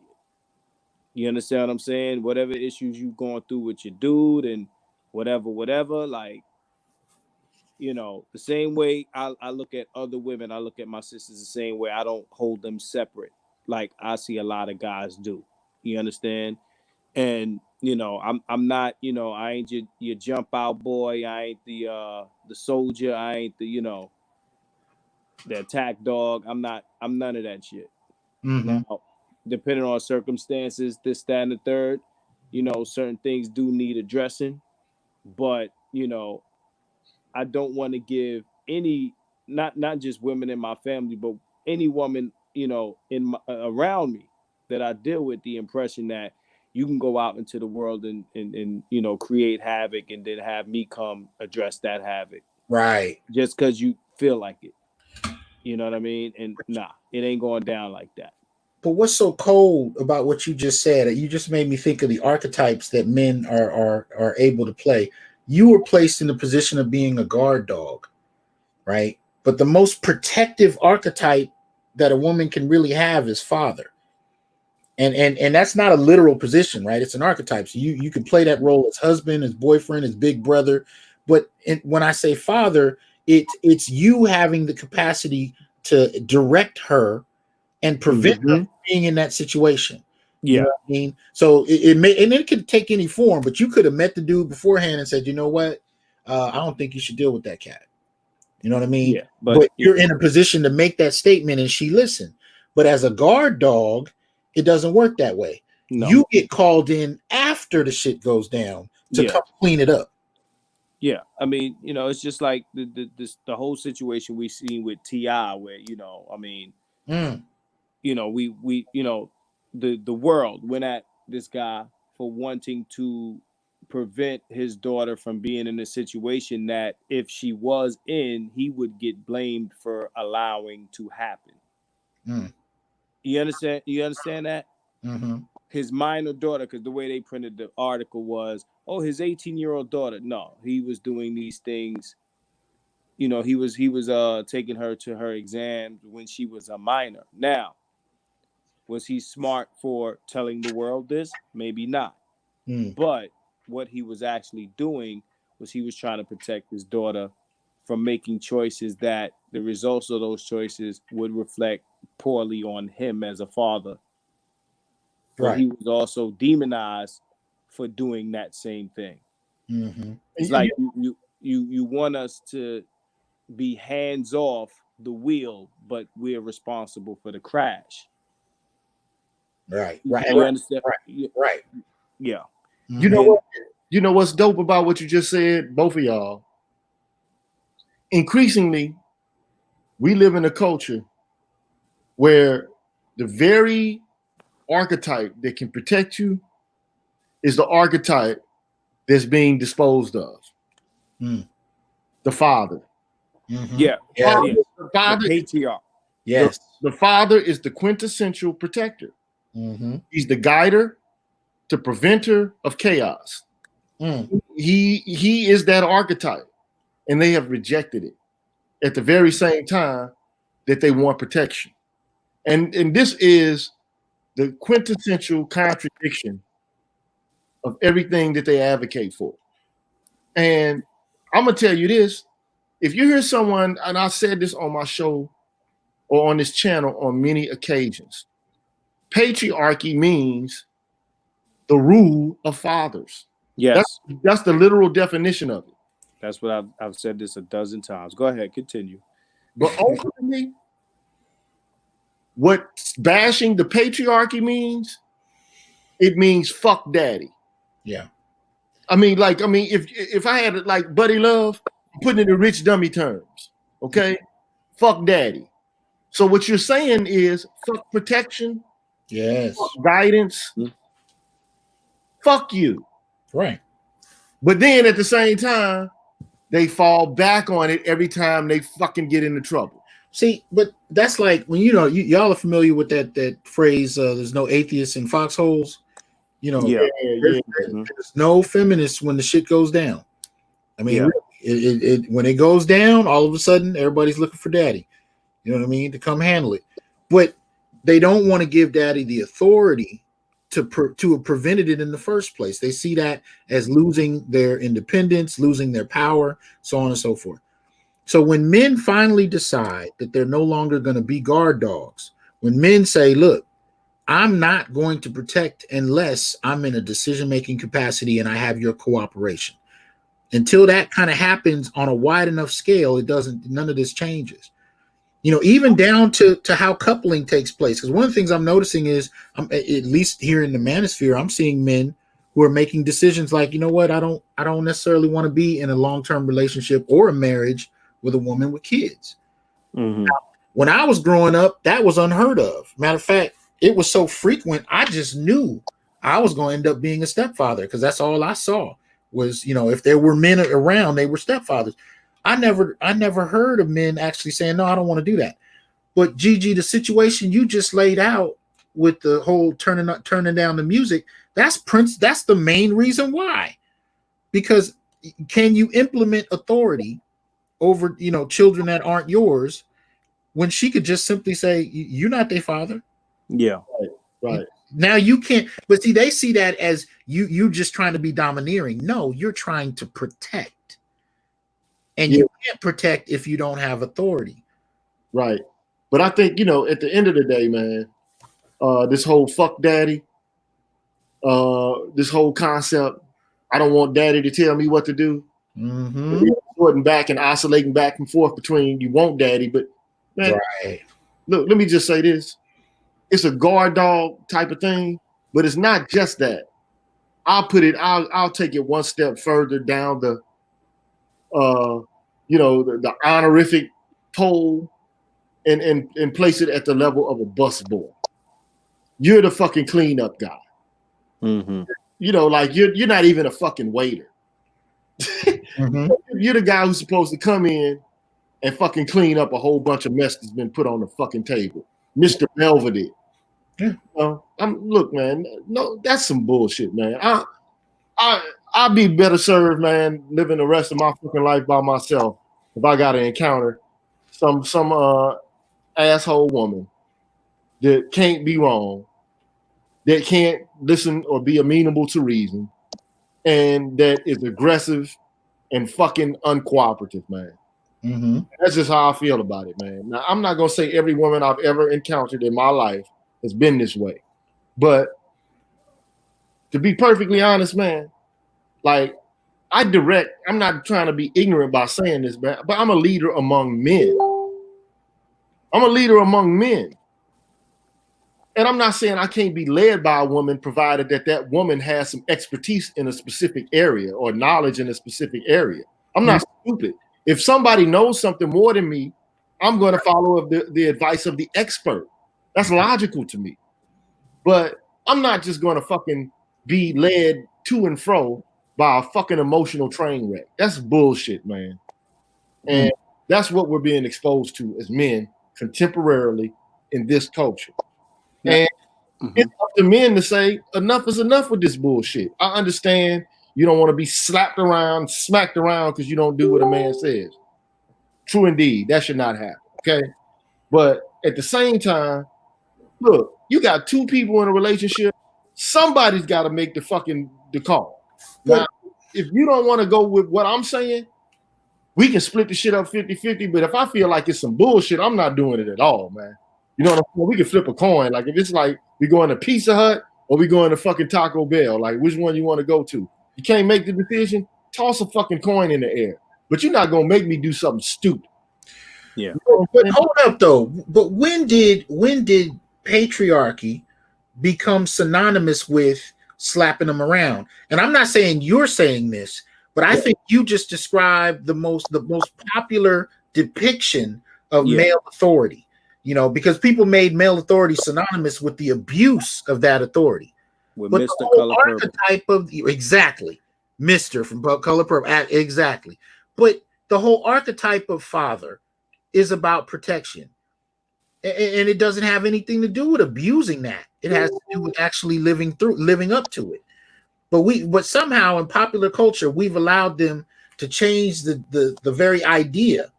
Right. And this is interesting to me because when the pandemic started, when the quarantine started, I had an ex-girlfriend call me out the blue.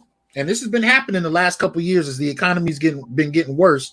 Brothers have been letting me know that they've had exes calling them out the blue, trying to see what their relationship status is, you know, because they need protection, even financial protection. They're looking for it. I had one brother who had a girl he ain't seen in 30 years, call him out the blue, trying to see what his situation was. So I had one of those phone calls. And we started having a conversation, and she said, well, so, you know, she kind of said it jokingly, but she wasn't joking. So what does cooperation look like? Is it slavery? And basically what she was doing is she was invoking that very idea that somehow, you know, deferring to a man was some type of oppression. But she was so scared about what's been going on in the world that she was finally willing to entertain it. But she wanted me to define it just so she knew I wasn't going to abuse it.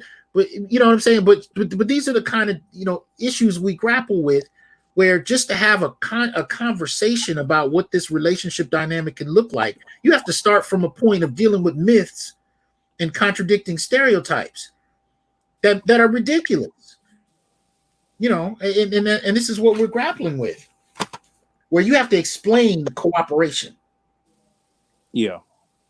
Because, I mean, I've said it before. I think that a lot of men use the word submission, and I think that the word submission implies the wrong thing. I think cooperation is a better word because think about this. You know, it's often said that, you know, men are visual and women are about what they hear. And, you know, they're about what men say to them, you know. You know, you could tell women nice shit all day and they'll like you based on compliments and just, you know, anything that you say that makes them feel good. So I just think that the word submission, you know, a lot of you dudes use the word submission. It just triggers a lot of the wrong things when they hear that word submission. It sounds like, you know, what people do like in wrestling, like, you know, you submit like when you win a fight, as opposed to saying cooperation, you know, which is you know, it just sounds better, and it's the same thing, or is actually better than submission, because submission, you're talking about something that's like, it sounds archaic to me, and it sounds archaic to them, and they respond to that, you know, as opposed to, you know, if you say cooperation, it almost makes them feel like, you know, we're working together. Submission doesn't sound like we're working together. That, you know, it sounds like once upon a time in the, whether it be the 50s or the 40s or the 30s, where, you know, you're watching The Color Purple and you're seeing Whoopi Goldberg submit to Mister. That's not a cooperation happening there. Right. You understand? So we have to be careful of the words that we say when we speak on this stuff. No, you not only are you right, but it's interesting when you see them actually play out submission or cooperation. They understand it. Like, it's 3 a.m, everybody's in bed, and you hear the front door being jangled with, or the front window. You hear the glass breaking. You both wake up. You in bed together. You both wake up. What does she do? Get behind you. You see what I mean? I didn't prep you for that. I didn't tell you what to say. You knew exactly what the experience was. She doesn't get up and get a weapon and start heading out there. She looks at you. Yeah. Strangely enough, in that situation, you know what cooperation is. You know what submission is. Because again, there's no feminists in foxholes. It's when the shit goes down, now all of a sudden you understand cooperation. And it's that kind of cherry picking that I think has men so frustrated, because you want to be, you know, what we call traditionally women in one vein, you want to be masculine in another vein, you know, man-like, and men are like, look, I can't play this. I can't hop from one foot to the other. I can protect you, or you can just go do your thing, and I'll see you around every now and again when we have sex. That's where relationships, I think, have kind of gotten to. You know what, though, bro? I'll just say this. I think more than anything else, what you're seeing now is really just a function of, like, the times that we live in. Yeah. And what I mean by that is this. Right now, the United States is not under any threat militarily, any nation at all. You see what I'm saying? So, I mean, imagine a man that just came home from war and, you know, or has been exposed to like combat and like, you know, Pearl Harbor or some shit. And this woman basically telling him he ain't a man or something like that. That, you know, that doesn't happen. Or like when the country was engaged in westward expansion or some shit like that. You know what I'm saying? Like all these arguments about the roles of men and women didn't exist then. But now you have all of this happening, and it's just a function of safety. There's too much safety. Well,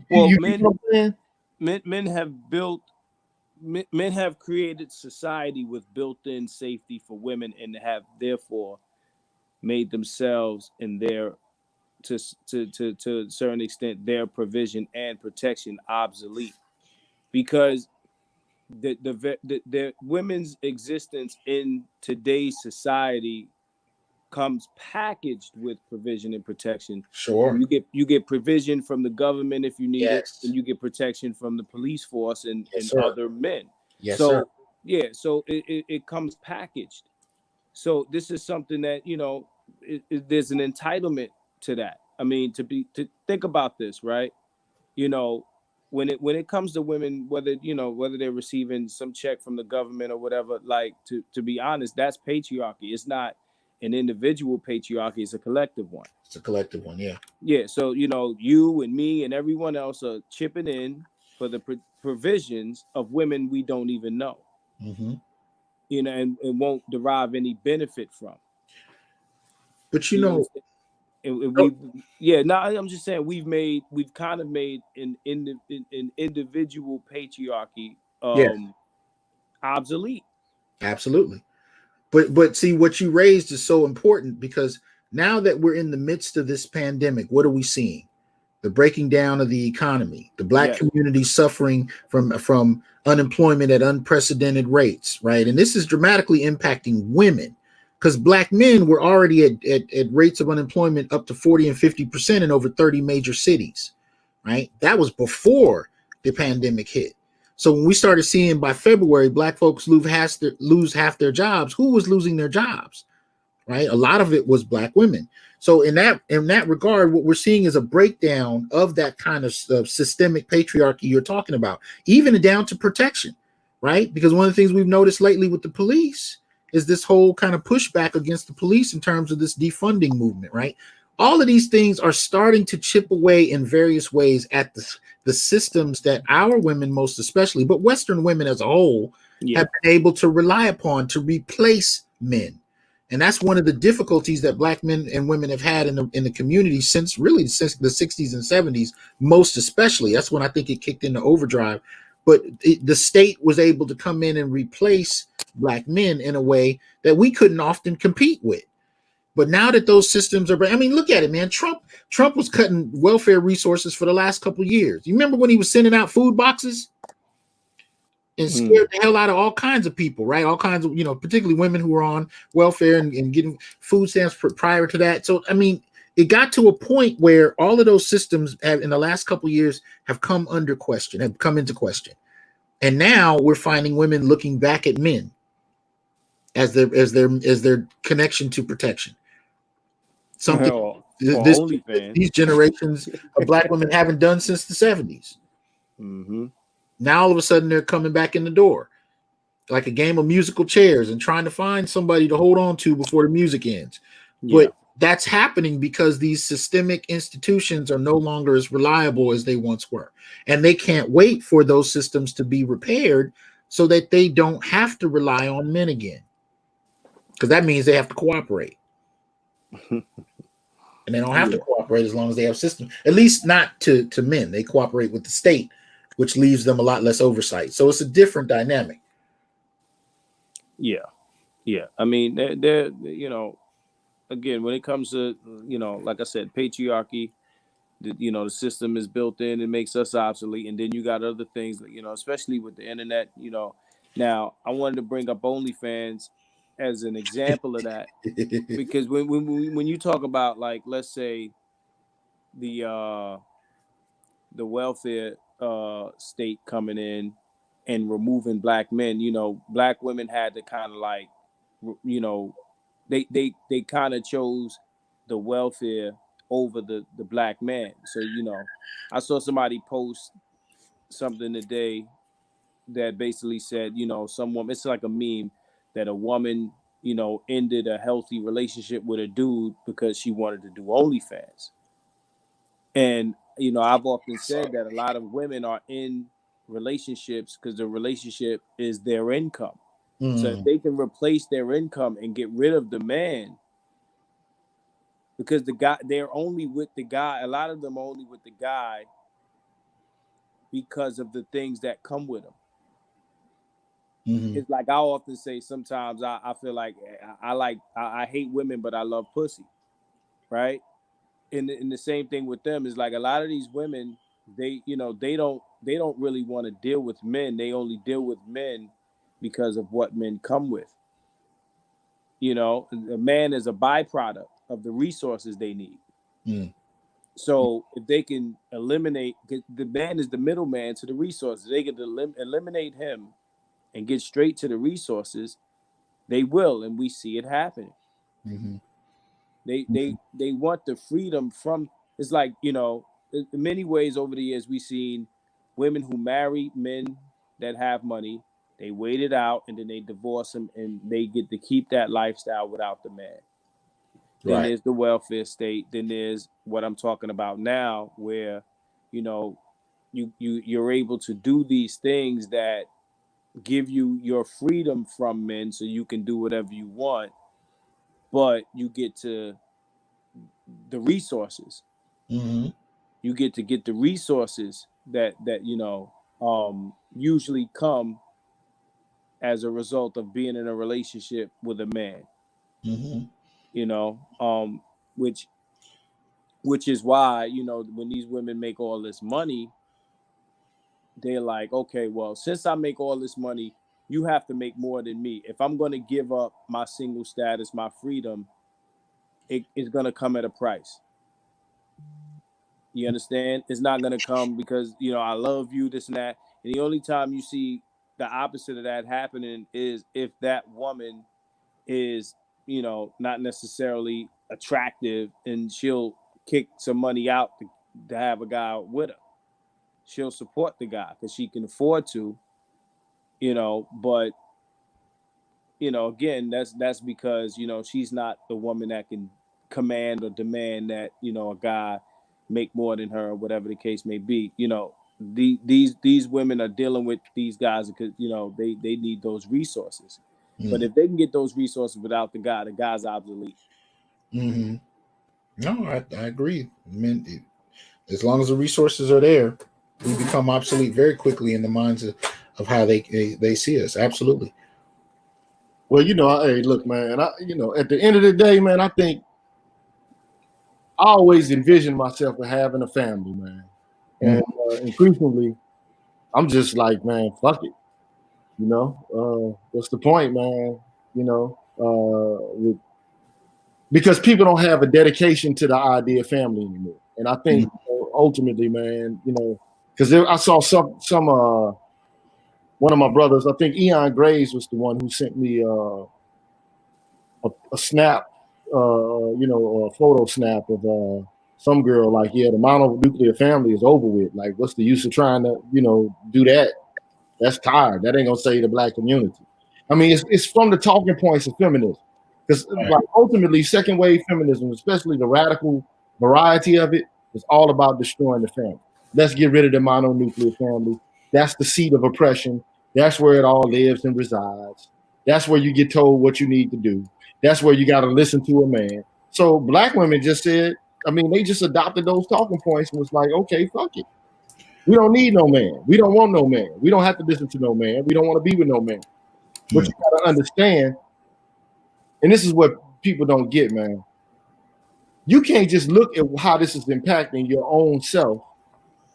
You got to look at what the impact this kind of behavior is going to have 3 or 4 generations down the line. And I don't think people are pondering that. They don't care about that. Right. They always think the government is going to be there to just make sure that all these provisions and protection are just there. I don't think the government, you got a group of radical people on the right, man, who don't agree with that whole idea, man. They don't buy into this at all. You know what I'm saying? And so we'll see how it shakes out, man. I just don't know how it's going to pan out politically, but I think that it ain't we're challenging what has worked institutionally for millennia. Yeah, but society is a man-made thing. Think about this. Society is a man-made thing. Women only operate in society because of what society is giving them, right? Their behavior, the things that we're seeing women do is showing us that the things that we're talking about is breaking down and where are we gonna go and is this gonna? It's not important to them. It's not important to them. Family and all this other stuff we're talking about is not important to them. They only signed on for the benefits of it. So whether you want to talk about marriage and all this other stuff, they only sign on for the benefits. And I'm not going to say every last one of them, but the majority of them do. Is all of this stuff that they were dealing with, whether it be marriage or whether it be being a housewife and all this other stuff, they only signed on for the benefits. Because the proof is, once you give them the benefit without them having to go that route, they go the other route. Man, it's cold because when I think about benefits, 2 things come to mind. I have a friend she's a woman in her 60s. She got a divorce in the early 1980s. Her ex-husband is still paying her alimony to this day. She makes 6 figures. She owns her own home.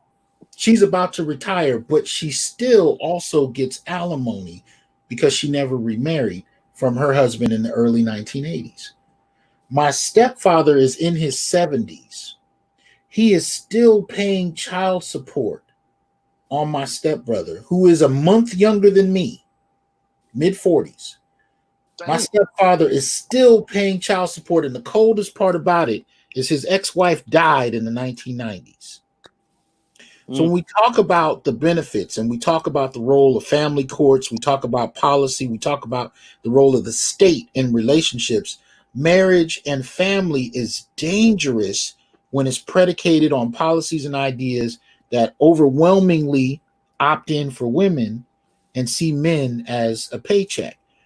And this is one of the major reasons why marriage dropped dramatically since the 70s and why black men have become very cautious about that, because economically our feet are closer to the ground. Yeah. So policy impacts us much more than it may impact others. Like even when I see this, you know, the white manosphere, right? How long did it take them to come into existence versus when black men started voicing their issues with all of this? Yeah. Black men have been doing this since the 70s. Yeah. The manosphere popped up when they start talking about red pill in the white community. They went through, they could afford to go through 2 or 3 divorces, 2 or 3 different sets of child support, you know, situations and alimonies. Black men couldn't afford that. No. So we were vocal about that since the 70s. But that's the main, to me right now, the state and its influence in relationships is the main impediment, you know, to that. And I think it's not an accident, because I've said this before, the civil rights movement was based fundamentally on the family. That's really where it came out of. The church was an extension of the black family, and it falls apart after that. And I don't think that's accidental. But until we can actually, you know, have some serious strategic conversations about how to restructure that dynamic, it's just men are in too vulnerable a situation to really engage that. You know, so even when I see these back to femininity movements where, you know, they're trying to say, you know, in order to keep her feminine, you need to marry her and let her work at home. If she decides, as you know, over 70% of women do, to initiate a divorce, the dynamic hasn't changed. But I'm sorry. It's always a carrot held over your head to secure benefits to females. It's really about the benefits and the resources, all of it. You know, and you know, I told someone the other day, I said most women, they don't want to secure their own benefits. They want either the man to provide a benefit. They don't want to be the CEO. They want to marry the CEO. Right. You know, and if not, then you know they want to receive some sort of check either from the government or, you know, through like we said, child support, or, you know, having some rich man's child. And you know, again, they want the benefits. So while we're, you know, it's like when I'm online and I see, like, you know, some white woman yelling, you know, racial slurs at black people, and then, you know, all the comments under the videos like, this is sad, oh my god, this is sad. And I'm like, for who? For who is it sad? You know, in the same vein, here we are, we're talking about the demise of the family and this and that and the other. That's only a problem for us. It's not something that they ever cared about or wanted. And the proof is in their actions. They only signed on or took part in any of that for the benefits. The benefit was the end goal. It wasn't to have a family. It wasn't none of that. I mean, I'm not saying that they didn't want children, but a lot of them even have children for income. It's really the end goal is none of the stuff that we're saying. Like, you know, people like, oh, you know, they're going to destroy this. They, you know, society is going left and this and that. They don't care about any of that. They don't care. It's not their concern. Society is man-made and man-built. Society is this thing of ours. You know how the Italians say, this thing of ours? Society is this thing of ours. And they're talking about dismantle patriarchy. What they, you know, at the same time, what they don't realize is, or maybe they do realize, is the things that benefit them from patriarchy go with it. But at the end of the day, they never signed on for any of this stuff. They just want the benefits. Everything else is frosting or cake batter. You know, it's just extra. It's like, it's a trade-off. You know, oh, I'll cook for you and I'll wash your clothes and iron for you and this and that for the benefit. But if I ain't got to do none of that, I just want the benefit.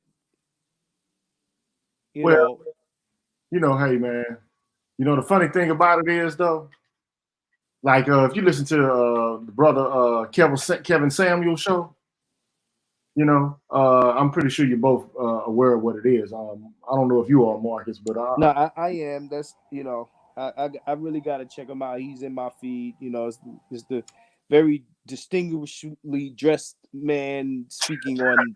You know, I don't know how long he's been on, but I just came across him. I'm like, oh, Kevin Samuels hit that. The guy's he's distinguished, and he's but speaking on topics that affect us all. but the whole point is, it just seems like, man, look, it seems like to me, women want to get married, but they have the wrong notions of what it actually is. They don't understand what it actually means, what it actually entails, or what it actually is involved in it.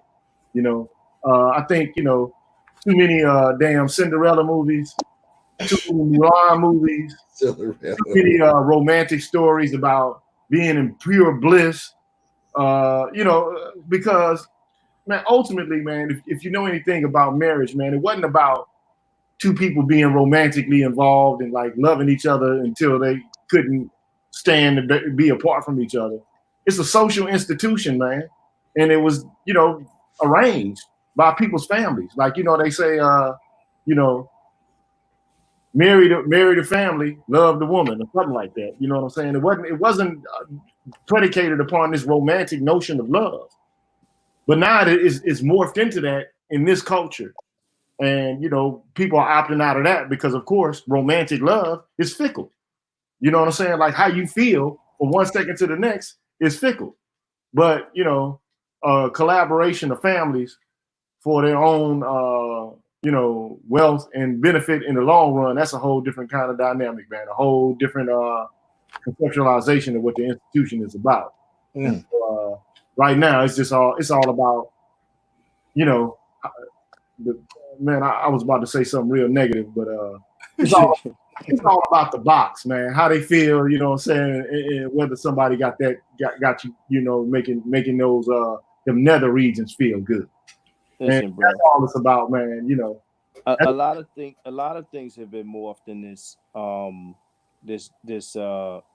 generation, or maybe the last few generations or last couple.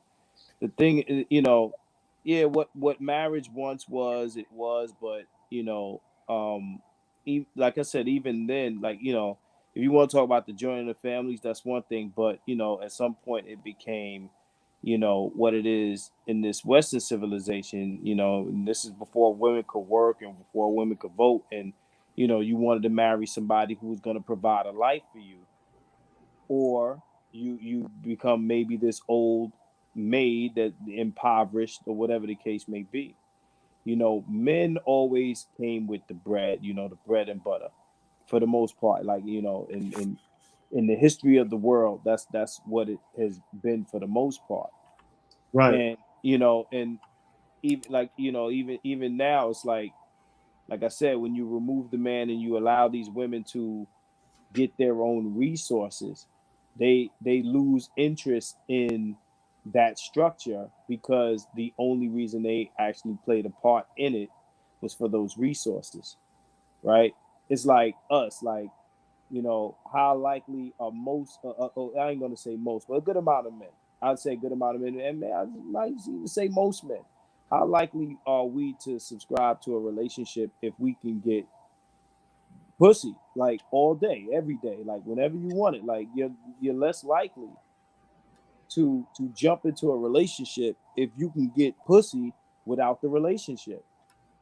You know what I'm saying? If you can get the cart without the horse, so to speak, right? And that's what it is for a lot of these chicks.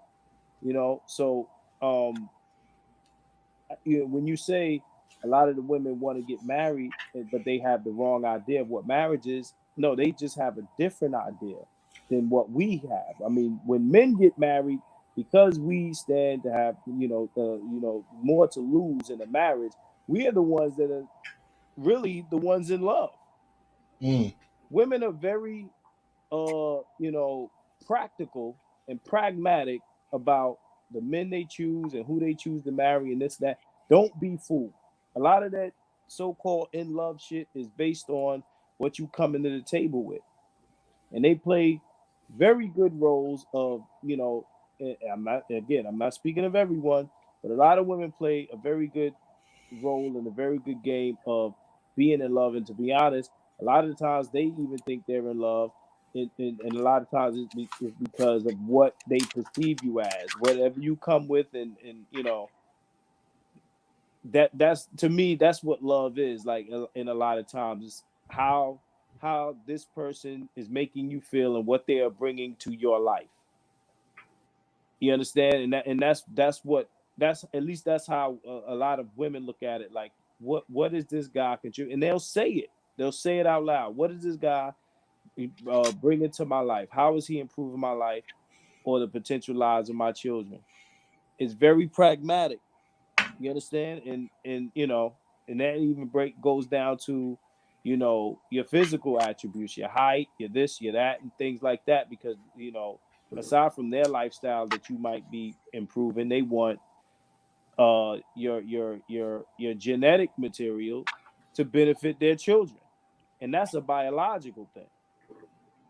But what I'm really saying, you know, all in all is it's just, to me, is, you know, don't get twisted that these women want to get married for any other reason, for the most part, because of the benefits that this society has promised them comes with all of those, you know, those relationships, whether it be, you know, a relationship of a married couple or a relationship of, you know, a baby mama.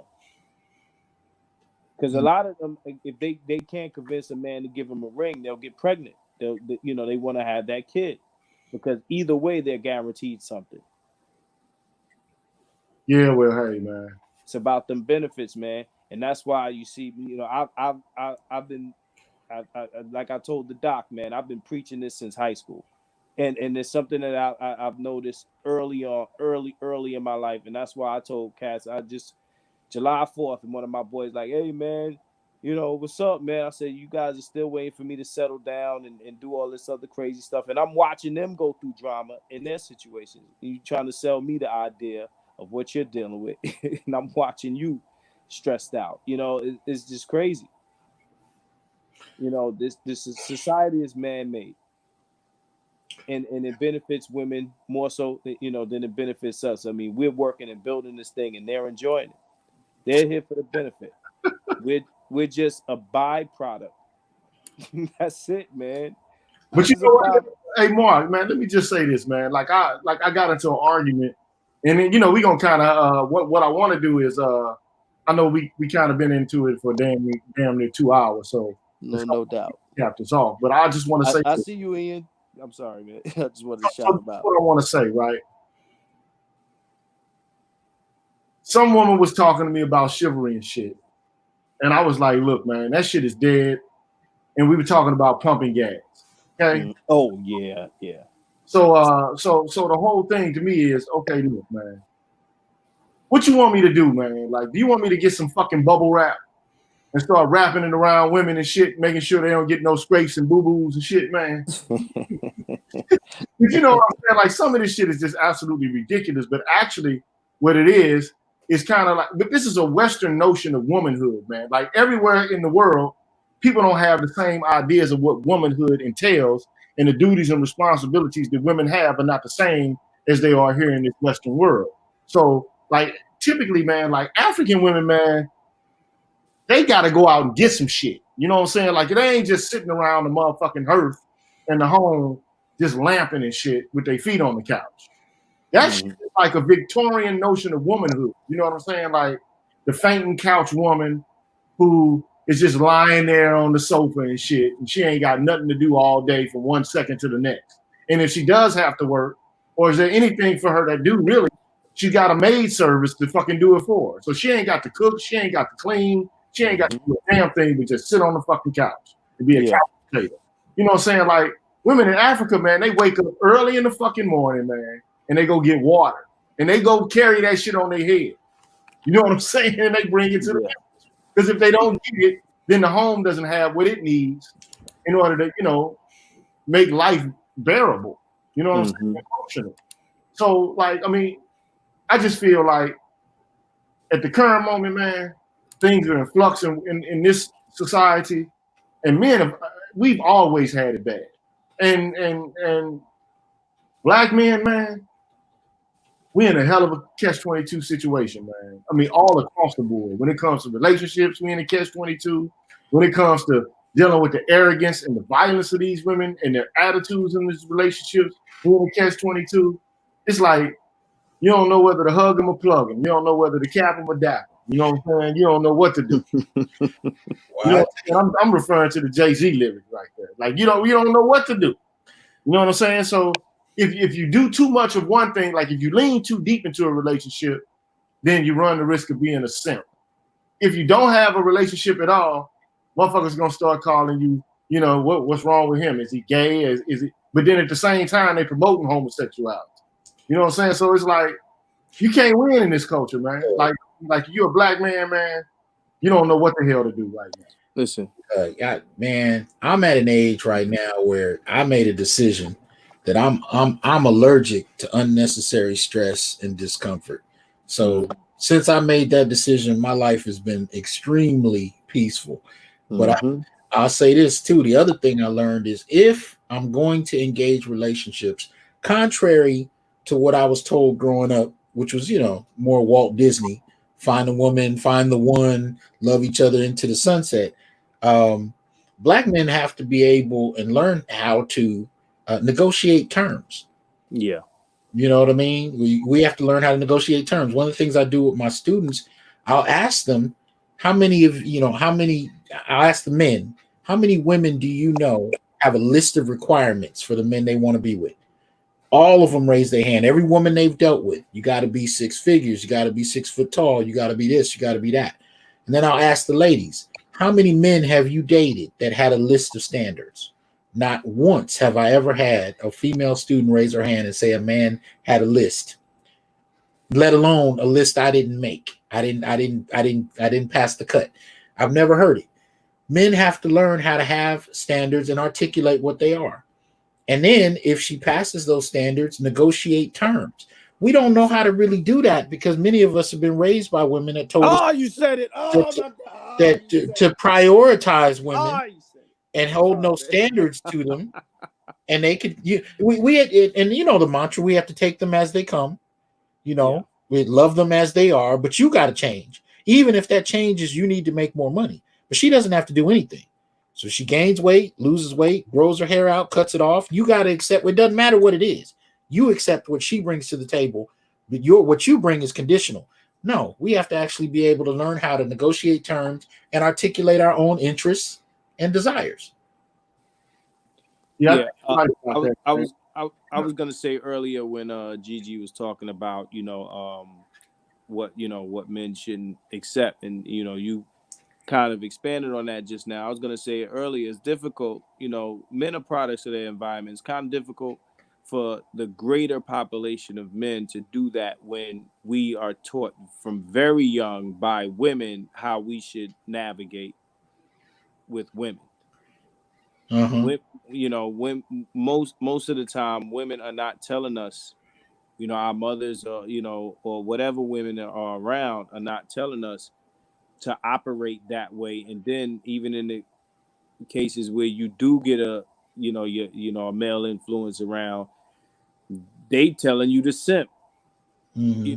So you're gonna get very small numbers of either men that grow up in female spaces that discard the teachings that these women are teaching them, or you're going to get a very small amounts of men whose mothers might actually teach them the opposite of what we're talking about because they don't want their sons to go out there and get played. These are the minority. These are the exceptions to the rule. The rule is, like you said, treat women like this. Don't hit them. Be a man. Do this. Everything that serves women and doesn't serve you. And she teaches you what she wants. Yeah. So and how to respect women and blah blah blah.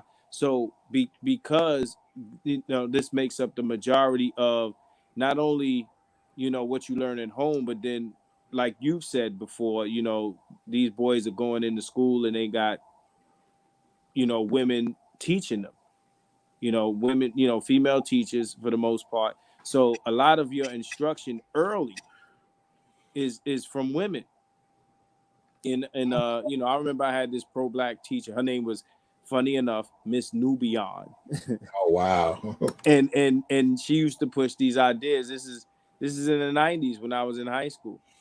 And I was already, again, I was speaking these types of things from then, and I'm going back and forth with her, she's, I guess, pushing to me how important it is to let girls go to the bathroom over boys. And I'm like, well, I'm like, are you serious? If I gotta take a piss, my piss is just as important to take as their piss. Oh, because you ain't never been a woman. He said, "Oh, so you've been a man before." You understand? Like, yo, what's the matter? That's Like, again, we learn this stuff early, and it's like everything else you learn early. It's like you training a dog early. Like, the thing is, it's hard for most people to unlearn the stuff that they've been taught very young. It's hard, unless you have like a higher learning capability or an ability to receive new information. And a lot of people cannot receive new information. It's always in conflict with what they learn as children and as young adults. And when you see in other people in the space that you're in, abiding by these ideologies, you tend to think they're correct. It's like growing up to slave parents and you're seeing white people in charge and black people as slaves. It's normal to you. You understand? Because you don't know any context outside of that. Right? So, that's why you end up with a lot of these guys that we might go back and forth on the internet with that they simp hard because they've been taught this stuff from young, and their even if their reality is in conflict with it. And I've come across this type all the time. It creates a cognitive dissonance within them, and they have to roll with it. Well, yeah, you get it at home, you get it in school, you get it in the media. After a while, it just becomes the water you swimming in. Cater to women. Yeah. I think too much, man. The interest and the needs of men have always, they just placed on the back burner. What you need comes second. What everybody else needs comes first. So the children come first. The woman and her needs come first. Your needs come second. You know what I'm saying? So, but anyway, man, like this whole conversation started off with about savagery and women being savage. I think that like the whole concept of marriage, though, in the way it is currently conceived in Western culture, man, dude, this shit is savage to men, man. That's another way where savagery can be played out. Even nice, this is the nice savagery. When you get the letter in the mail and shit like, I want a divorce. Yeah. But that's some savage. I mean, that's savage on a whole nother level because now you're fucking with, somebody's life, not in an interaction, a physical burst of clashing. This is like I'm about to fucking set your ass back financially decades or some shit. You know what I'm saying? I'm about to make you subsidize my whole existence. Wow. You know what I'm saying? For Helen. Because why? Because I'm worth it. I got a uterus. Well, no, because they can. That's why I said women got the ring of Gyges, man. You know what I'm saying? Bottom line, what I mean is by that, women have the power. See, this is new though. I'm telling you, this is all brand new. It all happened with no fault divorce. And it all came about with the acceptability of women engaged in slovenly behavior. And men also. Like all this entanglement shit, 1,000 years ago, Jada and that motherfucker would have got stoned. Bye-bye. I'll holler at both of y'all. You did what? You got into an entanglement. Entanglement. You got entangled? No, you committed adultery, motherfucker. We about to put you out here and stone your ass. I'm just 100. Because they like the idea behind it is You're fucking with social relations and you're fucking with the structure of society. You're not just doing something like to hurt or harm the person you with. You fucking up the whole movement we got for the rearing of children and the stability of this culture. You see what I'm saying? But now marriage is, it ain't the same, man. It's all about romance and dime book novels, and it's all about sexual gratification or sexual exploration. So women are not the romantics we've been sold to think that they are. They again, they don't care about none of this stuff, man. Yeah, it's like telling someone, like I said, it's like telling white people about racism. It's not their reality. It's not something that they care about. If oppression is not their reality, it doesn't affect them personally or directly, they're less likely to care. And when it comes to marriage and this and that, like people always say, women decide who gets pussy and men decide who gets rings. Marriage is our thing. It's our thing. Family is our thing. Women don't care about. Women will have kids and keep it moving with the baby as long as they can get a benefit. If it's required that they stay to get that benefit, then they'll do that. Before alimony or child support was a thing, women, marriages lasted longer. They just lasted longer because women had to stay in the marriage to receive the provision. Yeah. Once you remove that obligation, that's when the divorce rate went up. Yeah, the societal incentive was gone. Yeah. Well, anyway, man, look, we already at the 2:20 mark. It's 1:19 in the morning, Central Standard Time. Brother Johnson, is there anything you'd like to say, man, before we get off this screen? Well, just real quick, support your boy. You know what I mean? Don't forget to super chat, like, share the video. You know what I mean? Support the Green Gorilla. Thank you. Appreciate that, brother Johnson. Keep it 100, Marcus. What's good, man? Hit him off. All right. Well, I second the emotion. The what the doc said. Support the channel. For those who follow me on Facebook, because I see a lot of y'all in here. It says keep it 100, but y'all know this is Marcus Aurelius from FB. Just to cover the main topic here. At the end of the day, defend yourself, man. It shouldn't matter what anybody has to say. These double standard ideas are not going anywhere because we don't create these narratives. We're not even in control of these narratives. So yeah, we can talk about it all day, but it's not going anywhere. But in real life and on the ground, you got to protect yourself, man. I hope that Tory Lanez, if this is what truly happened, man, I just hope that this guy gets past it and he doesn't have to suffer or be punished because someone you could say is almost twice his size attacked him, and as a man he was supposed to take that beating. It reminds me of that McDonald's situation where them two girls jumped over the counter and that guy whooped them. I don't know if y'all remember that, but he ended up escaping a lot of punishment for that when he was in fact the victim. But I mean that's what I got to say about that. I mean it had nothing to do with protection. She was just trying to play victim, and then the truth came out that she wasn't the victim of anything. She was actually the aggressor. These women are weaponizing victimhood, and that's what that is. Mm-hmm. Yeah. So my message to all the ladies out here is, if you're gonna be a man, man the fuck up. Don't be half a man and shit. I mean, like if that's what you're standing on, be a man then. And men are accountable. So if you want to take on the qualities and the characteristics of a fucking man the fuck up. Let your nuts hang. I'm sorry. That was not the PhD.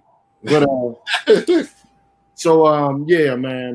Look, I've been, I kind of fell off for a little while of coming on because Life. everybody needs peace. I feel like Rakim, man. It's been a long time. I shouldn't have left you without a strong stream to step to. You know what I'm saying? I'm gonna be back with a vengeance. I apologize for my little mini hiatus, but everybody, man, needs time to recenter themselves. You know what I'm saying? So that's kind of like what I was doing, and I'm gonna get back to making that content that I was making before, but I'm working on this one video, man, and I'm trying to do some super fucking Steven Spielberg type shit. Yeah. You know what I'm saying? Look, I just need to scale it down, man. Stop being so ambitious and shit. Like I'm about to put out a blockbuster. Yeah, I don't. Hey, Doc, I don't know what it is with me, man, but like Gigi, the energy that he brings to YouTube is the energy that I bring to Facebook. But for some reason, when I come here, I'm talking like I'm William F. Buckley or somebody, man. And then when I go over there, I go crazy. I don't know what it is, man. But it is what it is.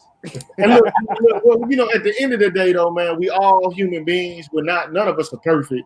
I'm not perfect. You know what I'm saying? So sometimes you got to let your hair down, man. We are. Just because I got a PhD doesn't mean I'm not a human being, man. Oh no, no sir. I'm a man of the streets for real, dude. You know what I'm saying? Like I feel at home with guys rolling dice, drinking 40s, and smoking blunts. Like I wouldn't be like, oh my God, what are these guys doing? You know what I'm saying? So I mean, it just is what it is, man. I'd be like, shit, where the brews at, homie? You know what I'm saying? Back in the day, I would have no inhibitions with hitting the blunt. Let me get that. Thank you. Nowadays, at Corona, you can't fuck with nobody blunt. Yeah, no doubt. Yeah, no, I was just saying I need to come to YouTube with that same Facebook energy, man. I come here and I start talking like you think I'm the uptight guy, you know what I'm saying? But you gonna start talking with that James Baldwin, yeah. Yeah, right. What we should fail to realize is not. You start talking in that motherfucking that movie style and shit, the 60s, and 50s and shit. Most deaf. Black and white. Well, upon that cue, yes. Dream, okay? Anyway, man, look. Y'all be peaceful, man. It was a good show, man. Thank y'all for joining me on the stream. It's just like, every now and then we got to get down, man, and chop it up with each other, man. And, that's right. And, sometimes collective minds, man, thinking about things, man, bring about more progress than one person thinking about themselves, So at any rate, man, love to y'all all. I want y'all to be super peaceful, man, and have a good night's rest, man. Get ready to get at it tomorrow. No doubt. Peace and love, y'all. All right. Peace out.